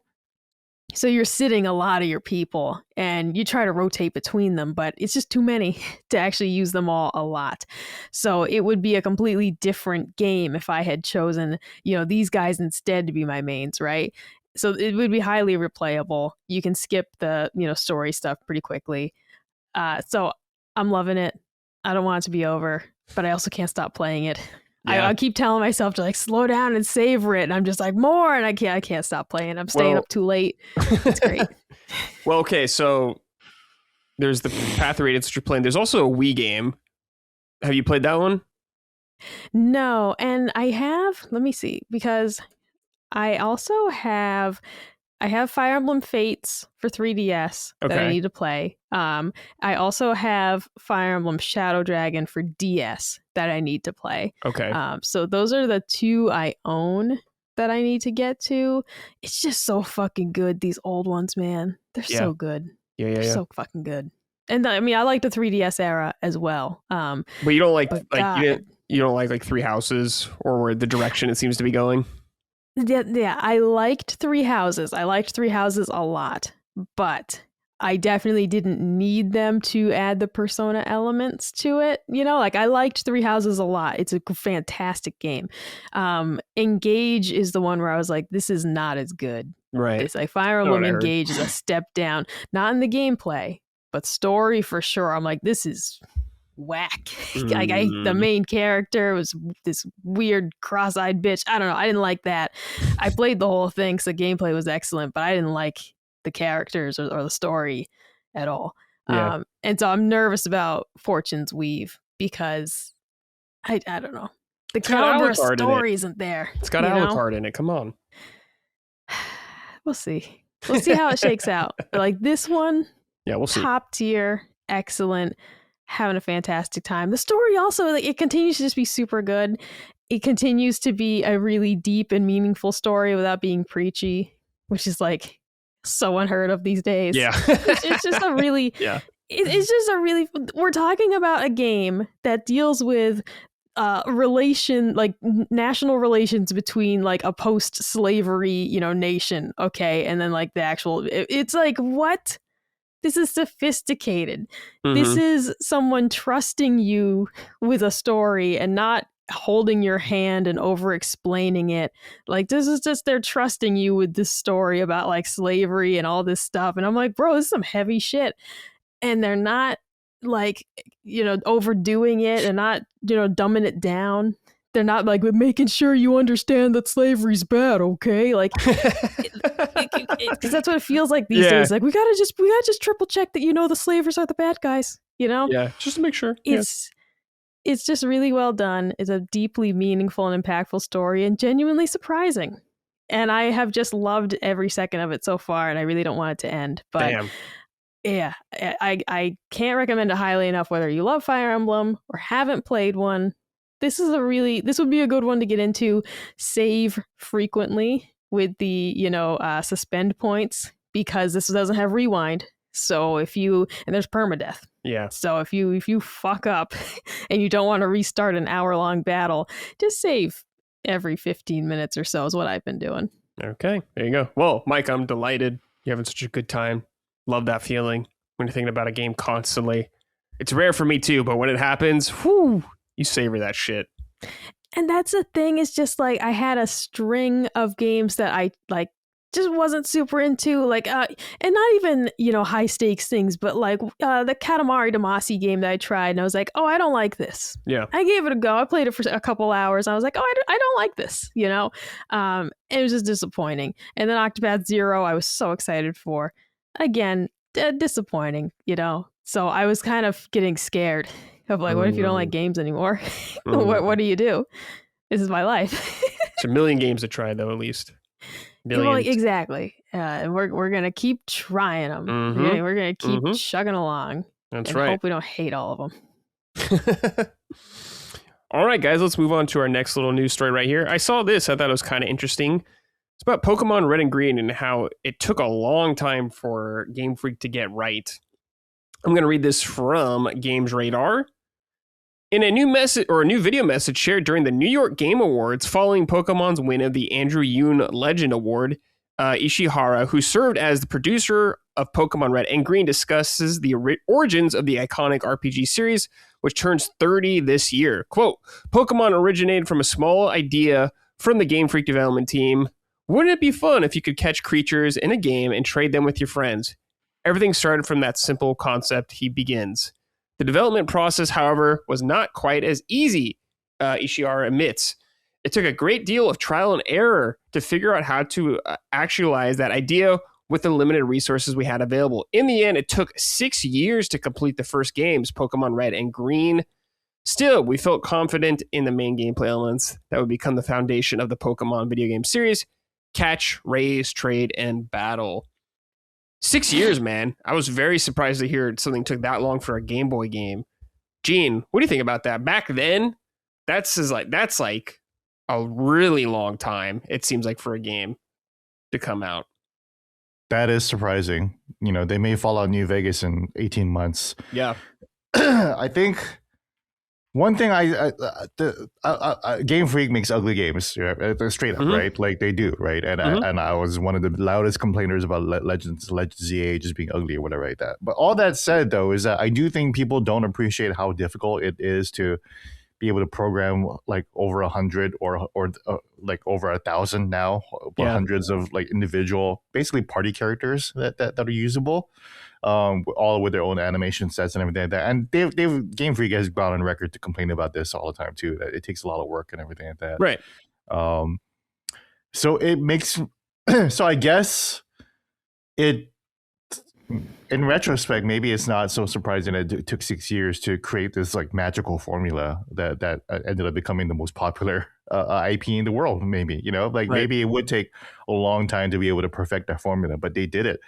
And, you know, maybe they're traumatized by how long it took. That's why they're so, you know, hesitant to stray too far from the formula too, because, you know, they Colonel Sanders it. You know, they spent some time in the kitchen. They slow broiled it. They got their 11 herbs and spices, and they made the magic formula that made all of us suckers for Pokemon. So, but that's interesting. Again, it just goes to show how mysterious Nintendo is that we're just kind of finding out about it now. Maybe we knew about this before, but I don't know. It doesn't feel like it's common knowledge that the original Pokemon games took longer than The Last of Us 2 to make, you know? Yeah. Yeah, it's crazy. Because you think about like how simple the game is now nowadays, or how like basic it is, but it's like you're saying, like making all those Pokemon, making the features like being able to trade and stuff like that. Probably pretty intense, because I don't remember a lot of games doing stuff like that at the time, like being able to trade with other players and stuff. Like that's massive. That was huge. That never happened. So yeah, turning a single player game into like an online, like an online multiplayer, or like it was kind of like multiplayer, online multiplayer, competitive, definitely. Yeah, you know, pretty groundbreaking. And of course, the rest is history. Pokemon's just fucking massive, so they knew what they were doing back then for sure. Micah, anything surprising or that stands out to you here in this story? Well, what you guys are talking about in terms of like the innovation of trading everything, and it's like, and on top of that, making it fun though, single player still, if you weren't doing all that, just still making these games that people enjoy, because there are some experiences now where it's like, yeah, this can be single player, it's definitely better with friends, and Pokemon is something that whether you have friends to trade with or not, people still love it, have a great time with it. It still feels like a whole experience, whether you have friends to trade with or not. And I think that's really impressive. Yeah. Because like something like The Division, for example, it's like you could play it by yourself Yeah, Right. it's not fun, Right, but it it can be sucks. done. Division sucks by You itself. can Trust me, try it. I try to play Division by myself. I try to Last of Us it, and it's like, oh my god, dude, Same. Unless you're this is calling, a yeah. terrible, this is a miserable experience. You know, Well, exactly. And then I linked up with a friend online. I'm like, yeah, this is better, but I don't want to play this whole game scheduling this with you. Like, hey, man, you online tonight? Like, I don't want to do this Mhm. whole time. I just wanted to play it. Mhm. So it's a feat to make a game that is just as fun to play single player as it is to, hey, and then share your little buddies with your friends. Go ahead. Yeah. I think that's awesome. Yeah. Me and Gene are pretty old, so we can kind of remember like just the idea of trading like in that game was fucking crazy. Mhm. Being able to know like how like the process, Gene, of like getting Gengar, you had to have to trade like a Ghastly to get a Haunter or something like that with someone. I don't recall a game ever being like that at the time, which was just fucking crazy. And it was very exciting, you know, with your friends. Oh, what version do you have? Do you have this Pokemon? Trying to figure out all that stuff, a coordinate trade. I'll trade you this guy for that guy. Really fun, weird element that Pokemon brought. Yeah, and it was the face to face social element that they really emphasized. You know, it was a little Kojima like in terms of it was a strand type game. You know, connecting strands to people. You got to meet people. It was. That's why Pokemon Go was so revolutionary, because it's like, oh, what an incredible evolution of the idea. And I wonder if that's why the fabled Pokemon MMO hasn't happened. Is because maybe they're trying to figure out, like, man, we don't want people to fucking just stay at home and just trade Pokemon at home. We got to figure some way to fucking get your ass out there, out of the fucking fat ass out the door. Yeah. You know what it is? It's probably like it's too perfect. And they know that if they make like this perfect Pokemon MMO, they're like, but then they'll never buy our games again, because all you need is this, you know? That's true. And it's like, oh my god, like, and then you can expand on it, sure, like do some World of Warcraft Mists of Pandaria expansions or some shit. But you know, Michael, you might be on something here, because maybe that's why like you know, Final Fantasy doesn't sell shit, but Final Fantasy 14 is doing perfectly fine because you know, all the Final Fantasy fans are just playing that. And they're like, I don't want to fucking play Final Fantasy 16. Mm-hmm. I mean, dude, I know a girl who's still playing Neopets, dog. Like, if something hits for people and you keep those servers online, they'll play it forever. Man, you might be right. They'll never stop. Maybe that's why they haven't made the ultimate Pokemon online game, because they know that nobody will play anything else. It will just become Minecraft or Fortnite or Roblox. Yeah, it'll just be expansion packs and just doing stuff like that. You know, okay, well, this season in the Pokemon MMO, you can do this. Like, that's what it's going to turn into, man. But that makes perfect sense. They're like, who's gonna buy our next shitty game if we do this? If we make one really good one, who's gonna buy all this schlock? Yeah, gotta keep it going forever. All right, next quick thing here, just some Switch and Nintendo information from Japan that I'm gonna read from Video Games Chronicle here. Nintendo Switch 2 helped grow the Japanese home video game market by nearly 40% in 2025 as the company extended its over 2-decade dominance over Japan's sales charts. Switch 2 sold over 3.7 million units in 2025, making it Japan's fastest selling console ever, accounting for more than half of all home consoles sold that year, according to annual sales data published by Famitsu. And they have some lists here. Famitsu put out the top 10 best-selling games of 2025 in Japan. But there is also 11 through 20. This is from another source, though. Famitsu has not revealed places beyond 10, but Games Daily Library weekly sales actively suggest the following additional placements sales marketed with are estimated. So I'm just going to read these as well because it's interesting. But this is not from Famitsu, so keep that in mind. We're going to go from 20 to 1. Number 20 is Super Mario Galaxy plus Super Mario Galaxy 2 Switch, 134,000 units. Fuck yeah. 2 amazing games. Love to see it. Dragon Quest 1 and 2 HD2 Remake at number 19, 135,000. That's the Switch 2 version. Hyrule Warriors Age of Imprisonment for Switch 2, 147,000. Number 17 is Demon Slayer Kimetsu no Yaiba on Switch, 179,000. 16, Momotaru Densetsu 2. What is that? I don't know what that game is. Or whatever the Japanese equivalent is. For Switch 2 is 190,000. Micah, yes, please look it up. Number 15 is Ghost of Yotei on PS5 with 199,000, almost 200,000. It's an RPG series. Okay. It just looks like it's Japan only. Yeah, I don't know what it is. Like the main character is Momotaro. Momotaro, I guess. Okay. There you go. He's a character from Japanese folklore. Oh, He's okay. very cute. These games are adorable. Okay. Tamagotchi Plaza on Switch, 200,022,931. Momotaro Densetsu 2 on Switch, just the normal Switch version, 233,000. Donkey Kong Country Momotaros. Yeah, they love it. Donkey Kong Country Returns on Switch, 277,000. I'm kind of surprised to see that on there, but I'm not upset about that. Animal Crossing New Horizons, 200,888. Or I'm sorry, 200,088,000. Yeah. So Animal Crossing is still hanging in there. Definitely get a bump probably very soon because of the Switch 2 version. Here we go. Top 10 though. These are official from Famitsu. Dragon Quest 1 and 2 HD2 remake on Switch, 300,000, 316,000. Mario Kart 7 Deluxe, 342,000.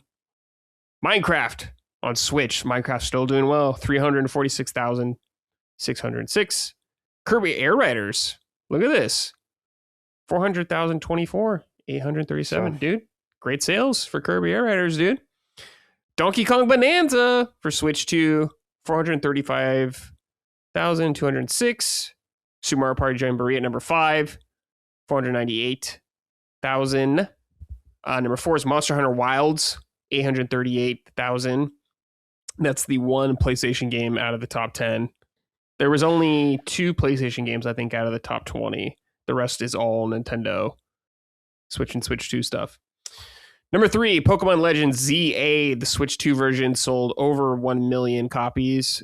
Pokemon Legends ZA on Switch sold 1 million or 1.5 million. And number 1 best-selling game in Japan is Mario Kart World at 2,668,381. So Nintendo dominating Japan as usual. But I don't know. Nothing too surprising here when I think about the Japanese market. What do you think, Gene?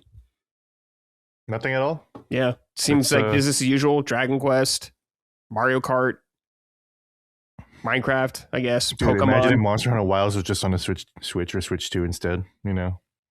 Yeah. If they decided to delay it for a year and work on optimizing it and fixing that whole weird Probably DLC thing, you know? That would have been good, yeah. And if they just released it on Switch 2, I wonder how that would have changed. Yeah. Like PS5 would get no sales. You know? Yeah. Definitely. I'm really interested, Gene, to see how this will turn out in the future when PlayStation does do the handheld. I don't think it'll like chop at Nintendo too much, but Japan's a very handheld oriented audience. Mm-hmm. So I wonder if that'll boost PlayStation sales at all in Japan, but we'll see, I guess. Yeah, us Asians, we love our handhelds. I think that's it. I think Asian people love handheld gaming. It's cool. I think it's like space too, kind of a thing for a lot of people in Japan. Mm-hmm. It seems like just smaller spaces, and they like the handhelds, all that kind of stuff. So yeah, the train, all that good, that culture over there. Yeah, and you know, Wi-Fi actually works on the train. Yeah, for in public. Yeah, where you could get burned alive instead. Yeah, of having good Wi-Fi. Yeah. Micah, anything on this list that's surprising to you or interesting at all? Yeah, it surprises me just that Minecraft still charts like this. I love Minecraft. All right. It's just one of those of like, oh my God, there's just so many things that have been released since. And I'm someone who has played a disgusting amount of Minecraft in my day. But I feel like I have to move on because I want to experience other things. And so it's like whether these are new players who have, you know, kids who've never played Minecraft or people who are like, yeah, I'll buy another version to play it on this console now.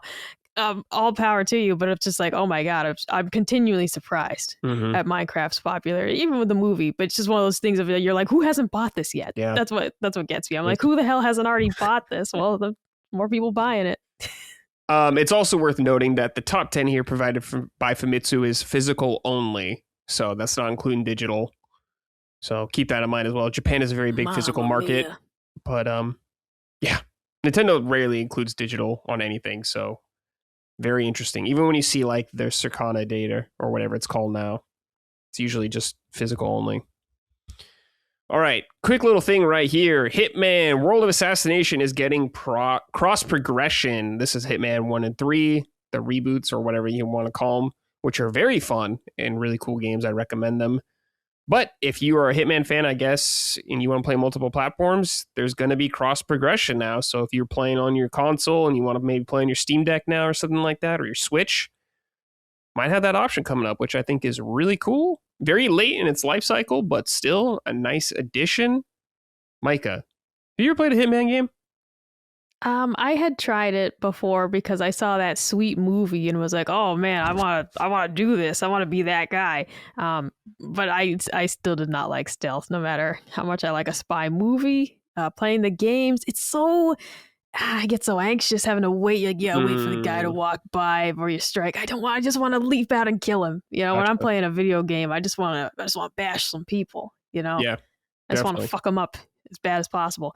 And so stealth games have never really appealed to me. Like, I keep trying them, but at a certain point I'm like, I can't keep spending money on these. Yeah, I get it. Gene, you're a Hitman enjoyer.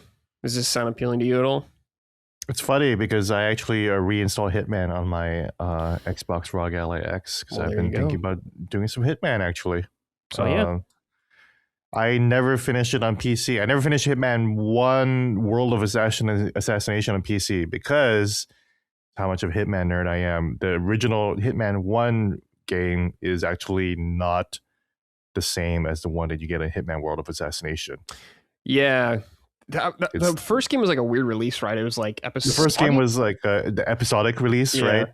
And you can get it all on one disc on Xbox, which I do have, but I also have the Steam version, which is the original 2016 version, and that one is kind of better than the one that you get in World of Assassination, because World of Assassination ends up bringing all the Hitman 3 mechanics changes to Hitman 2 and 1, and basically turns those games into Hitman 3, the Hitman 1 and 2, the Hitman 3 version. But all technicalities aside, cross progression is cool. I don't know if I'll play it on the Switch because, again, I'm not going to have it on a cartridge. Right. So I don't care about playing on the Switch. Why would I play on the Switch when I can just play it on my Steam Deck or ROG Ally X? Yeah. It's the same thing. So, the magic of the handheld is already happening. It has been happening for the past several years. So been happening. But cross progression is great. If the Switch is the only console I have while I'm traveling, it'd be nice to have it on there. And if I'm really, really deep into my Hitman psychosis again, then for sure. Yeah, I love Hitman. I play those games over and over again. I don't know if Micah. I don't know if that'd be your type of games. They're tough to get into.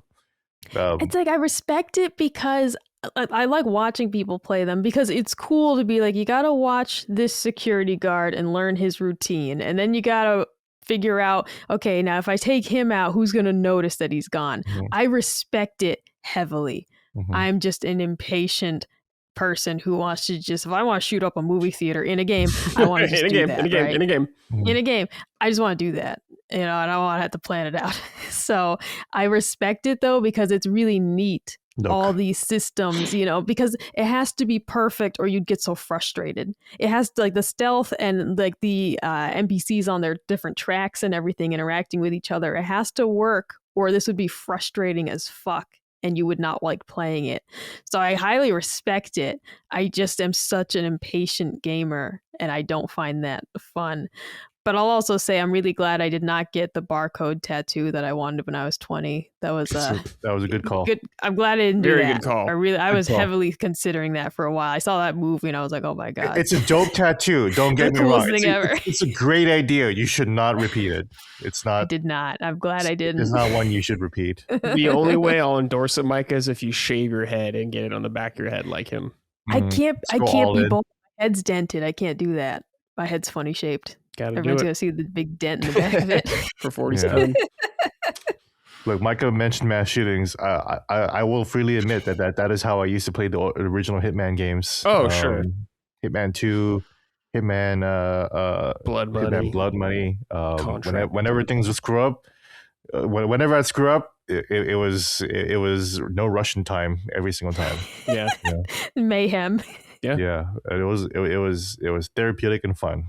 Definitely. Oh, dude, because I mean, like, when you mess up a mission, like in it, like any game, like, you know, you're playing Grand Theft Auto, you mess up a mission, and then you just start taking people out before you reset it. You know, it's like, all right, well, how about I just have like a couple minutes? I'm just gonna take everybody out, then I'll reset and try again. Out. Yeah. That's the best part. The best part is, oops, I ruined this. Well, let's fuck around for a minute before I reload that checkpoint and try it again. This is coming out on February 3rd, by the way, the cross progression. So if you want to do it, just got to wait until then, which is not too long. All right, just quick little last news thing. I saw this and I thought of Gene immediately. Sonic is probably coming to Fortnite. A big Fortnite insider who I've known about. I've seen this person for a long time, and they're pretty credible. HypeX saying that Sonic is coming to Fortnite. The skins are in development. Gene, you're a Sonic enjoyer. You got a little Sonic shelf back there. Some of the viewers can see with your Sonic necklace.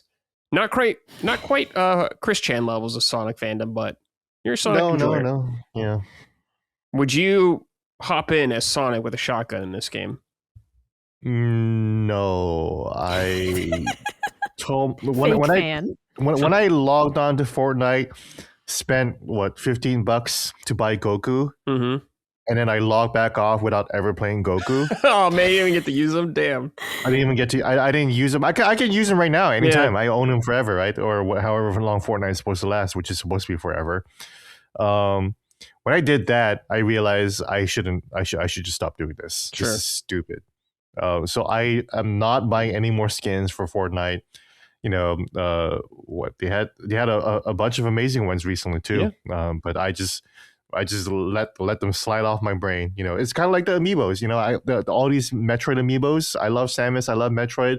I haven't bought a single amiibo. I think I'm over the addiction. I'm sober. He's sober. I'm sober from game junk crap. Yeah. You know, I don't need any more amiibos. I don't need any more Fortnite action figures.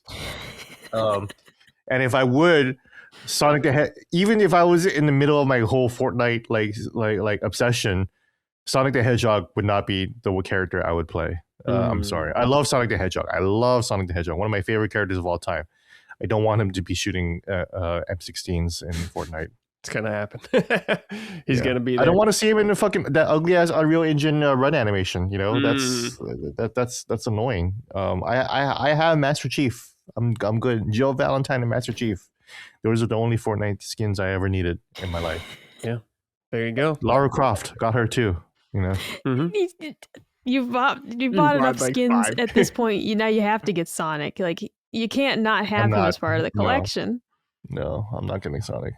But I mean, God, but they just added like Lucy and the Ghoul from the Fallout series. You know, they did. Interesting. And then you can get into the power armor. Cool on the map. Throw nukes in there too. That's cool. That sounds fun. Yeah, I've been thinking about getting back into Fortnite. Actually, gotcha, bitch. Can't escape, dude. They gotcha. They'll get you a little bit. Also, I've had some friends get back into Fortnite too, so it's I might do that. Okay, I got some friends. Yeah, it's been a good like 2 years since I dived in Fortnite, so we'll see. Yeah. Okay. Just keep an eye out there if you want to be Sonic. I'm guessing maybe Tails or Shadow or Knuckles. If they put Eggman in it, now that'd be the best. They might put Eggman in there. Yeah, that could happen. I mean, he would make the most sense. You know, if they put Big the Cat in there, the most normal. I might have to buy that just because I can't believe it. If they put Big the Cat, you are contractually obligated to buy it. Kind of feels like the stupidest character. It's like, all right, fine. All right, guys, let's end the show with some write-ins from the audience. If you want to write into this show, I post a thread every Sunday on our Patreon call for your submissions, so keep an eye out there. Sus name here, but this is from Fickin Chingers. Hey there, punchers of the up persuasion. With Kirby Air Riders in the rearview mirror and Sakurai presumably working on the next Smash Brothers title, do you think the Big N will have him make a brand new title, or will we get the Mario Kart 8 treatment with Smash Ultimate again, but with an expanded fighter roster, more stages and items, and so on? Thanks for the superb content. I don't think the next Smash game, Gene, is going to be as big as Ultimate. What do you think? I think it's going to be scaled back. I think it would need to be scaled back and reinvented, you know. I think Smash Ultimate really lived up to his name. Like, I don't know. The only way you can get more Ultimate is just add more crap into it, and which is exactly what they did with Smash Ultimate. They added a ton more crap into it. So I really don't think that it would be smart of them to kind of rethink Smash if Sakurai does indeed want to go back there again, and just not re-release Smash Ultimate more Ultimater again. Yeah, you know, I don't think we need. Yeah, I don't think adding more characters is going to do it enough. I think the game would need to kind of change a little bit. And Smash Ultimate will live forever, basically. Yeah, and it's still a hot game, but Smash is still big. It'd be nice if you could just work on a brand new title. After Smash Ultimate, I don't know how much more Smash I want, honestly. I'm only saying what I want, which is I don't know if I want more Smash Ultimate. I don't know if you can get more. It's kind of like the maximum of what you can do with that game design. Everybody's there. Yeah, everyone's there. You're using, well, you're not really using all the buttons, but it's like you're using all the directions. So Sakurai would have to, swallow his pride and, use more buttons on the controller as opposed to jump. Yeah, it's true. Jump and attack and that's it. And up, right? Yeah. Up smash. I don't know, but I don't know if he'd ever do that because that's kind of against his design principle. He wants things to be simple, and Smash is great because it's simple. So it's tough. Yeah, but I just don't know if they could do it again. Like I guess they could do Smash Ultimate, just Switch 2 version, but I don't think the next Smash game. I think it'll be a new Smash game, but it'll just be scaled back. You can't have that many characters again, like licensing all that shit and everything for as long as they need to. Probably just a nightmare, probably for them. But I think it'll be a new Smash game. Yeah, I hope they Virtua Fighter 6 it. Virtua Fighter 6 is kind of rethinking its formula and innovating. Sure, we haven't played Virtua Fighter 6, but that's what it looks like. And, a new step for the series. Yeah, but I mean, it's a lot of pressure because Smash is technically the best selling fighting game of all time. Mm-hmm. So what do you do with that formula? Do you change it or do you evolve it? But I don't know how much more it can be evolved. Yeah, maybe just add one more button. Yeah, maybe. Micah, any thoughts about Sakurai's next game? No, I agree with you guys. If it's whatever the next Smash is, it's like I wouldn't want it to be the insane, crazy roster again. It's like, oh, let's just tone it back down. Have some Nintendo classic characters and favorites, but we don't have to put Joker from Persona in there. All right, you don't have to do all this. Just please don't even actually.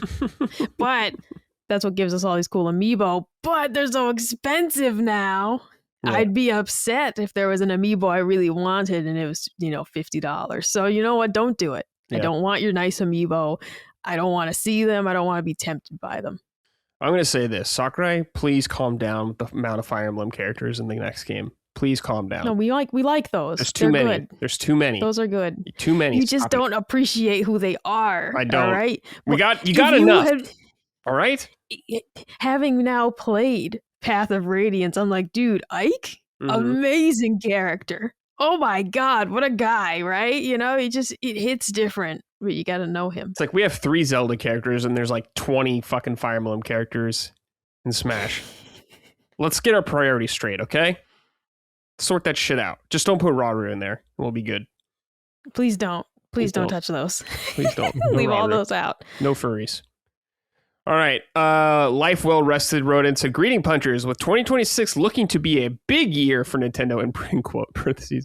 Games like Pokemon Pokepopia, I can never read that, Mario Tennis Fever, and more. I was wondering if we'll be seeing more of the Punching Up Plus expansion pack, spoiler cast, and review discussions. I could assume we'll be getting spoiler cast probably on Sacred Symbols Plus for games like RE9 and Pragmata, but we'll be getting the exclusives throughout the year. Thanks and have a great day.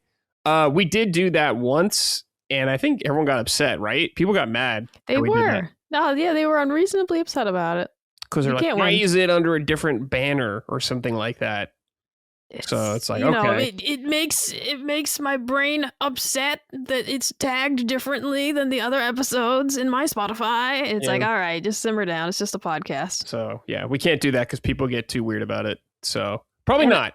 Well, it's also, too, like, I mean, something to just like gently address. Like I had seen people were somewhat upset we didn't do more coverage for Air Riders, and it's like, look, man, like none of us just really liked it that much. Like, not to say we like hated it or anything, but we didn't love it Gene enough was to say let's gone do at a the 1 hour time. episode about it. Yeah, You know, Gene was gone at the time when we were talking about it. It's just you and me, Micah, and you and me aren't like super into it, so it's like, I don't know. no, and that's kind of just honestly with some of these titles, it's like, yeah, it came and we tried it, and if we don't love it, then it's not something we're going to dedicate a bunch of time to. Yeah.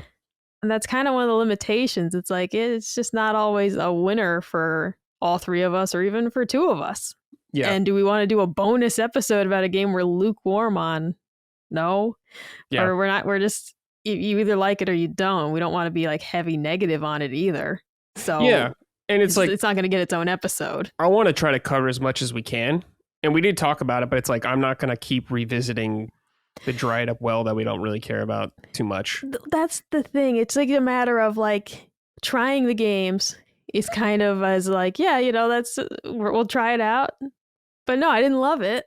So I didn't spend a lot of time with it. And I understand if you wanted to hear more about Air Riders from us, but it's like we simply weren't crazy about it. Yeah. So I can't force myself to play 10 more hours of it. I can't. Yeah. And I just didn't really like it that much in the end. Like I said, Gene was probably the biggest enjoyer about it, and he was just gone at the time. So yeah, and I haven't been playing much Switch games at all, really. Yeah. Or not even that many games, honestly. So it's just a bad time right now. Yeah. So sorry, guys. No, yeah. So probably I probably would have played more Air Riders if things were different. So. Yeah. Probably don't expect any more expansion pack spoiler cast kind of things in the future. For at least for like reviews or spoiler casts. So maybe for the next Zelda, but we'll see. Maybe, but people would just want us to do a normal spoiler cast for it. Sure. But in the sacred symbols plus spot or something like that. Mm-hmm. Or they'll be like, put in the summon sign spot. So not happening. Gaming Gets Weird wrote in, it said Gunichiwa.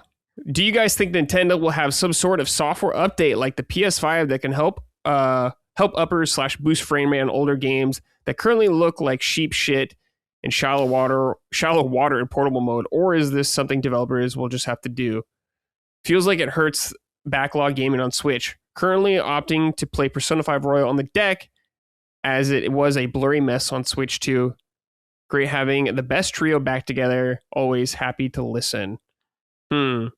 Something about Switch software updates. Gunichiwa is good. Very good. I gotta say that. Yeah. You know, that's a good question. I don't know. Switch 2 does have like a DLSS kind of thing going on there, but I don't know if it's going to get like updates for a lot of other older games. I think developers will have to physically do that themselves probably. But I don't know. I don't think so. What do you guys think? If a game is 30 frames per second on the Switch one, then it's not going to be a boosted frame rate. Period. Unless it's like unlocked on Switch 1, maybe. Yeah, like Bayonetta, I guess. You know, and I mean, you just for the beginning, like Bayonetta 3 was unlocked, so on the Switch 2, it runs perfectly. It runs 60 frames per second, so it'll do that. But the Doom 2016 is 30 frames per second on the Switch 1. It's not going to be ever 60 frames per second unless Bethesda or Panic Button decides to go in and decides to boost it. But that's not going to happen. In terms of up-res, that's a more interesting question and something that Nintendo could do. I do know what you're talking about, Persona 5 Royale on the deck. Wait. Hey, he's playing. Oh yeah, you're playing on the deck because it was blurry on the Switch 2 because you're playing the Switch 1 version. It's going to be 30 frames per second. The Switch 1 version is like what, 500p or something? Probably in handheld mode. Really really low res. And that's where I played it and beat it. It was fine for me. It's an anime art style, so I don't need it to look all that sharp, honestly. Yeah. But I get you. If you rather play it with sharper lines, then the Steam Deck is the way to go. But I don't know if Nintendo is going to do. I mean, look, man, we're all still waiting for goddamn Monolith Soft to upgrade the Xenoblade Chronicles games, and they still haven't done that for some reason. And and every Xenoblade fan just keeps complaining about it every single week until it happens. So, Nintendo isn't exactly on the ball with this, I think, and that's been disappointing. Yeah. Micah, what do you think? No, I mean, they just don't. Nintendo doesn't really seem to give a fuck about graphics, and it's just one of those, like, it's catering to people like me who also don't really give a fuck about graphics. And if you want it to look crispy and clean and nice, it's just not really the place for you to play. It just is. I mean, really, if you want the prettiest version of Persona 5 Royal, God, the Switch is not the place for that. If you want a playable version that you can enjoy, yeah. But it's like, that's just one of those things of like, no, it's unfortunate because I would like for Nintendo to be a little more competitive in that regard. But are they? No, and I don't think they care. No. Ricardo C. wrote and said, "Greeting Punchers. I'm currently making my way through the RE franchise for the first time before Requiem comes out. I've started with 2 Remake. I heard that RE Deadly Silence is the definitive version of RE1. Should I add this to my Odyssey? Thoughts roundtable. RE1 Deadly Silence, that's the DS version. Mm-hmm. I would just play the remake, dude, if I was you. RE Remake. I think it's better than that. But if you want like the old school, like looking one, I guess, yeah, you can play Deadly Silence. What do you think, Gene? Yeah, I think it's too bad that you started with 2 Remake at all. Actually, I would have just started with Resident Evil 1 Remake. Yeah. It's been interesting to see people. I've had some mutuals or whatever actually play Resident Evil for the first time, which is crazy to me. And a lot of them start with RE2 Remake, and so I get it. It's the best selling one. It's amazing. It's excellent. But yeah, I would definitely be okay with just starting with Remake 1, honestly, and going from there. Yeah, I think ideally, Gene, you and me would recommend Remake 1. I think people stick with or start with 2 just because it's like the most like accessible, modern and accessible. Yeah, quote unquote modern. Blah blah. People see RE1 Remake and the way it looks, the way it moves, and everything like that. The camera angles, they're like, ew, I don't want to play that. So they miss out on one of the goats, but I think that's just the case. Like Micah probably would see RE1 Remake and be like, nah. It's one of the greatest games. It's one of the greatest games ever made. Not for that reason. Just because it's scary. It is pretty scary. I don't like being scared, Remake 1 is pretty scary. Yeah. I played it a couple months ago recently. It still made me jump for some moments, for whatever reason. I was like, well, totally forgot about you. Okay, look, I had to take my dog outside at 6 a.m. this morning because she suddenly had to poop, okay? It's dark out, right? I go outside with the dog. My neighbor's dog was in the yard, scared the shit out of me. I almost screamed. He's just standing there, okay? He didn't bark. He didn't do anything. I just looked over and saw a dog and panicked. So, like, I can't handle much in terms of that. I don't like being startled. I don't like being surprised. I don't like it. Yeah, I don't like it. But yeah, play RE1 Remake. Do that. Give that a spin.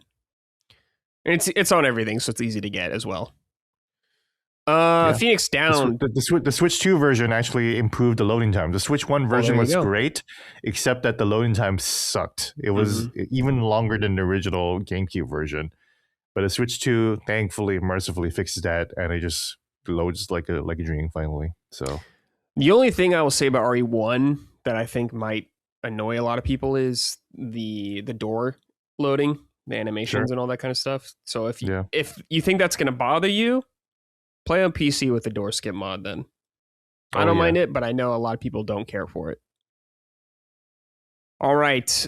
This is from Phoenix Down 711. Greetings, Puncherinos. As the time until Tomodachi Life Living the Dream is growing ever shorter, I come with a recommendation to Micah and other listeners who may be interested in this style of game. Miitopia is a super fun Tomodachi Life take on JRPGs, and my fiance and I have been having a ball with it.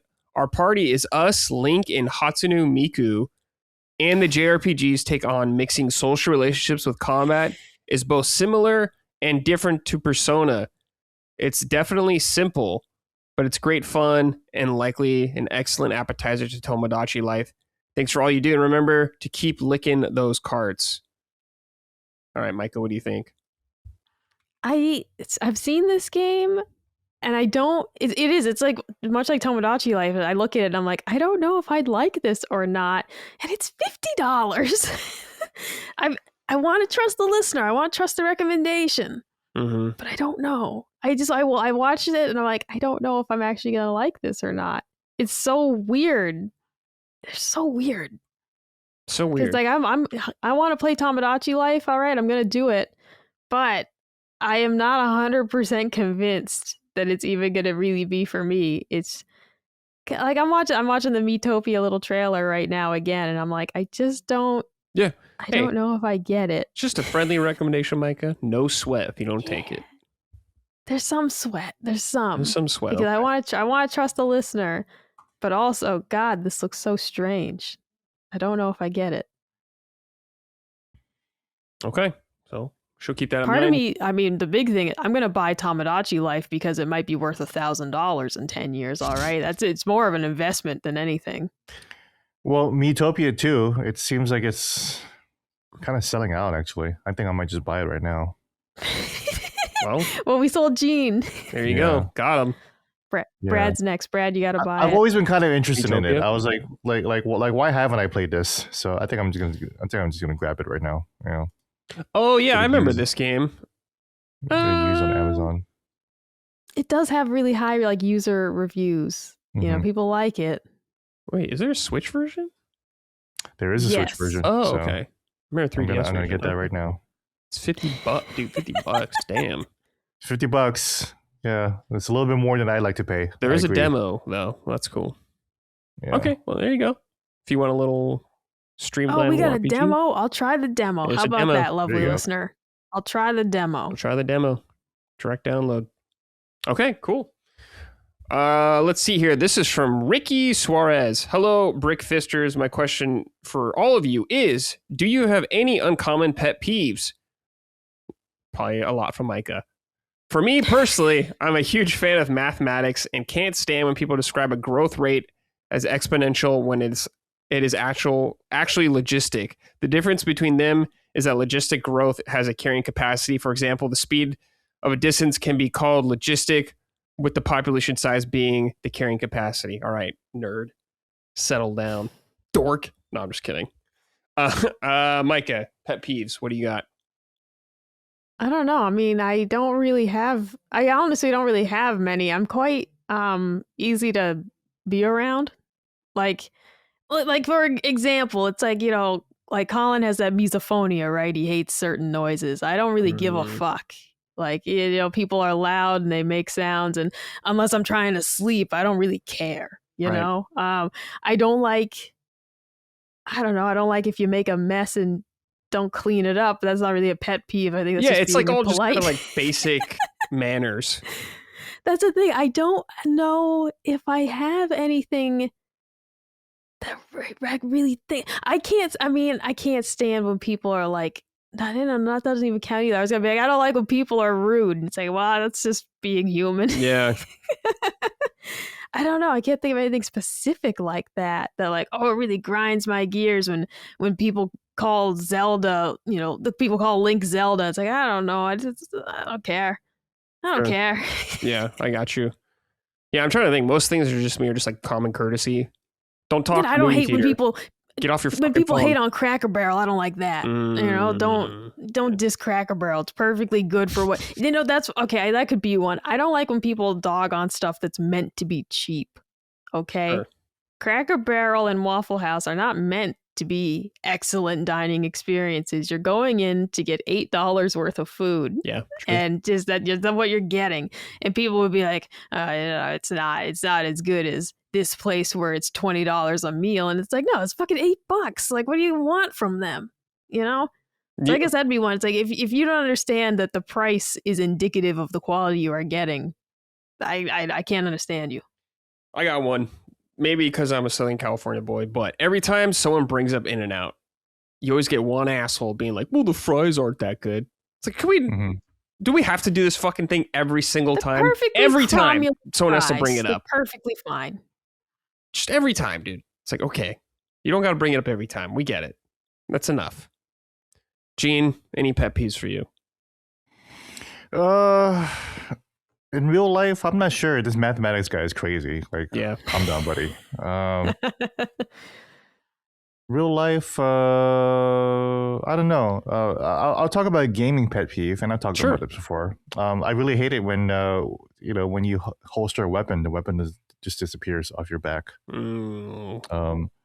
I've complained about this with Aloy in Horizon Zero Dawn 1, Horizon 1, where her fucking bow staff just disappears into her back. But her bow and arrow is just there on her back, so that's fine. But the bow staff disappears. Thankfully, they fixed that for Forbidden West. So Forbidden West is like the better game for me in that regard. Just for that, yeah. But the worst game in this regard is fucking Fallout 4. You play Fallout 3 and Fallout New Vegas, you can put the rifle right on your back. You look at the promo image of Fallout 4, that the characters have their rifle on their back. When you play Fallout 4, the rifle's just gone. It just disappears. The gun disappears. The pistol disappears. It feels weird to just walk around with no weapon. So I'm just like at the ready, like with my gun all the time, because that just feels like the most realistic, as opposed to just sauntering on the Fallout wasteland with no gun, and then suddenly you have a gun. That just feels weird to me. Yeah. Which is why like Rockstar games are awesome. In particular, Max Payne 3. When you get a different gun, like he'll just like hold it to his side, and then he's shooting the pistol while he's holding the rifle on his with his left arm. That's awesome. Red Dead Redemption 2. I love that you can just like holster a gun into the horse's saddle. You can get off your horse and then just pat your horse and then go up to the saddle and just slide out that sniper rifle or the rifle out there and go hunting. That's good shit. Awesome vibes. I always complain about Red Dead Redemption 2 being too slow, but I mostly think that about the corpse looting and the shelves looting. That stuff is really slow. But yeah, it is. When it comes to like holstering a weapon or like even skinning an animal, all that little stuff, I love that stuff. Very, very nice and procedural. It makes you feel like you're preparing for something really cool. Yeah, so totally. That's my pet peeve. I don't know if it bothers anyone else. Let me know in the comments below if disappearing weapons when you holster them bothers you. Always bothers me. It's annoying, Gene. It's like, come on, still doing this. We still can't figure this out. Mm-hmm. All right. Yeah. Even in Dragon Quest VII, my little character has a shield and a sword, but in the Outworld he just has nothing on. Nothing. When he goes in battle, just the sword and shield just comes out.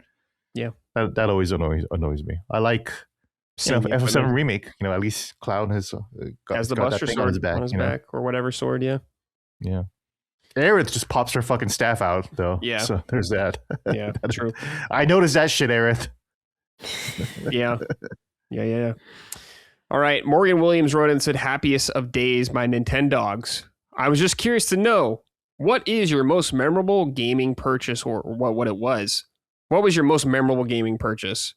Mine was when my dad and I were horsing around in the kitchen. As I lunged forward, he turned to face me. He was holding a cutting knife in his hands. Once we got the knife out of my palm and bandaged up, he said to me, 'If you don't tell Mom, I will get you whatever game you want.' 25 years later, I still have that scar, but also still have my copy of Super Smash Bros. Melee and a funny story. So honestly, net win." All right. Gaming purchase. What was one of your most memorable gaming purchases? Could be good or bad. Something that just sticks out to you. All right, I got one since you guys don't have one. I'll just say when I got my PS2. When I got my PS2, I got it like right around launch time. I remember and waiting in a big line and hoping we'd get one because we didn't have one reserved. And I was there with my dad, but we fucking got one and it was sick. So that always stands out in my mind. Did they give it to you because they're like, you're the tallest child we've ever seen? No. You can have one. No. How old was I? When did PS2 come out? In 2001? Or was it 2000? I think it was 2001, right? I was like 14 or something. Wow. I wasn't fully grown 6'11". yet. I wasn't fully grown yet. So I was only 6'2" at that time. Oh, I remember now. Okay. This was crazy, but when I was a kid in elementary school, this girl got me TMNT 2, the arcade game for NES Whoa. for Christmas. Whoa, a girl got you that, dude? Cool. A girl got me that, dude. Damn. And it was the girl I liked, dude. Dude, the dream. I liked her, and she gave me TMNT 2. I fumbled it. You know, we never got together or anything like that. But dude, yeah. I feel like as a guy, you always fumble. At least one. I mean, we hung out and stuff like that, but like I was like fucking 8 years old. What am I supposed to do? Yeah, you're just a little dumbass kid. Yeah. Yeah, I didn't know what to fucking to do. She bought me a $50 video game. What the fuck? What the fuck was it? I don't know. I was like, do I eat your pussy? Like what? Ew. What am I supposed to do? I'm 8 years old. We're all 8 years old. I don't know what to do. Like, but for some reason, she decided to give me like this great game, this game that I've been wanting. She knew that I loved the Ninja Turtles, and like like we went to like the pizza store together. But cool. Like I didn't know how to turn that into a long-term thing and marry her like fucking 10 years down the line. Yeah. But that was great though. So shout out Kimberly. I never forgot that. Shout out Kimberly. Yeah. Micah, what about you? Memorable game purchase? Yeah, going to PAX East and just always checking the random vendors for whatever games they have. And I got a Japanese copy of Yakuza Ishin one year. This was years before it would be released in the West. And it was just something that's like, oh, I wish we had this, but I just wanted to own it. And I was stoked to find it for a reasonable price. So that was one that stands out to me. This booth had all sorts of really cool imported stuff too. That was the best part of going to those shows, was just looking. They'd have crazy stuff like a boxed N64, like never open type thing, like insanely priced, but just cool to see. Yeah, always neat to just be able to look at that stuff in person. That was the best part of going every year. Hell yeah! Also, shout out to Kingdom Hearts 1 when I bought it, because it was out and I didn't even realize it when I went to a store. I asked a guy when it was coming out and he said it's out. And I was like, what the fuck? And I trying to plead with my dad to buy it for me, saying, don't give me lunch money for a while and stuff like that. I just won't eat. Instead of giving me $5, give me $2 or $3. Back when you could get like a couple things, you could eat for $5 back then. But now you can't. Back in my day. But I'm the weirdo for having penny candy. In the early 2000s, yeah. Well, penny candy, you're like from fucking 1920, all right? I'm not, though. I'm not that old, and we had it. Old. All right, Micah, Gene, we're done. Another episode in the books. What episode 99. Next week will be 100. Hooray! We did it. Good job, everybody. Before we go, though, Micah, Gene, anything you guys want to say? Or should we skedaddle? It's pasta night. I'm fucking hyped. Ooh, nice, dude. Hell yeah. Pasta night's good shit. Gene, what do you got going on? Gamer time? Gamer time, yeah. Just playing some games to review. That's about all I can say. But it's a good time. Excellent. It'll be a good year for games. I'm excited for Resident Evil 9. A game I'm not playing, but Yeah. Hell yeah. Can't wait to start that soon. Yeah, it's going to be exciting. All right. Thank you for watching and listening, everybody. We greatly appreciate it. We'll see you next week. Take care and goodbye. Punching Up, a Nintendo podcast, is a product of Last Stand Media and Collins Last Stand LLC and is proudly recorded in the USA. The show is written and hosted by me, Bradley Ellis. My co-hosts are Gene Park and Micah Moriarty. The show is edited and produced by Dustin Furman. All of Last Stand's theme music is by Ramon Narvaez. Punching Up, along with the rest of Last Stand's media shows, are fan-funded on Patreon at patreon.com/laststandmedia. The following names are at the producer level on Patreon, our highest tier, and we're grateful for your kind contributions and generosity to our independent endeavor. Thank you.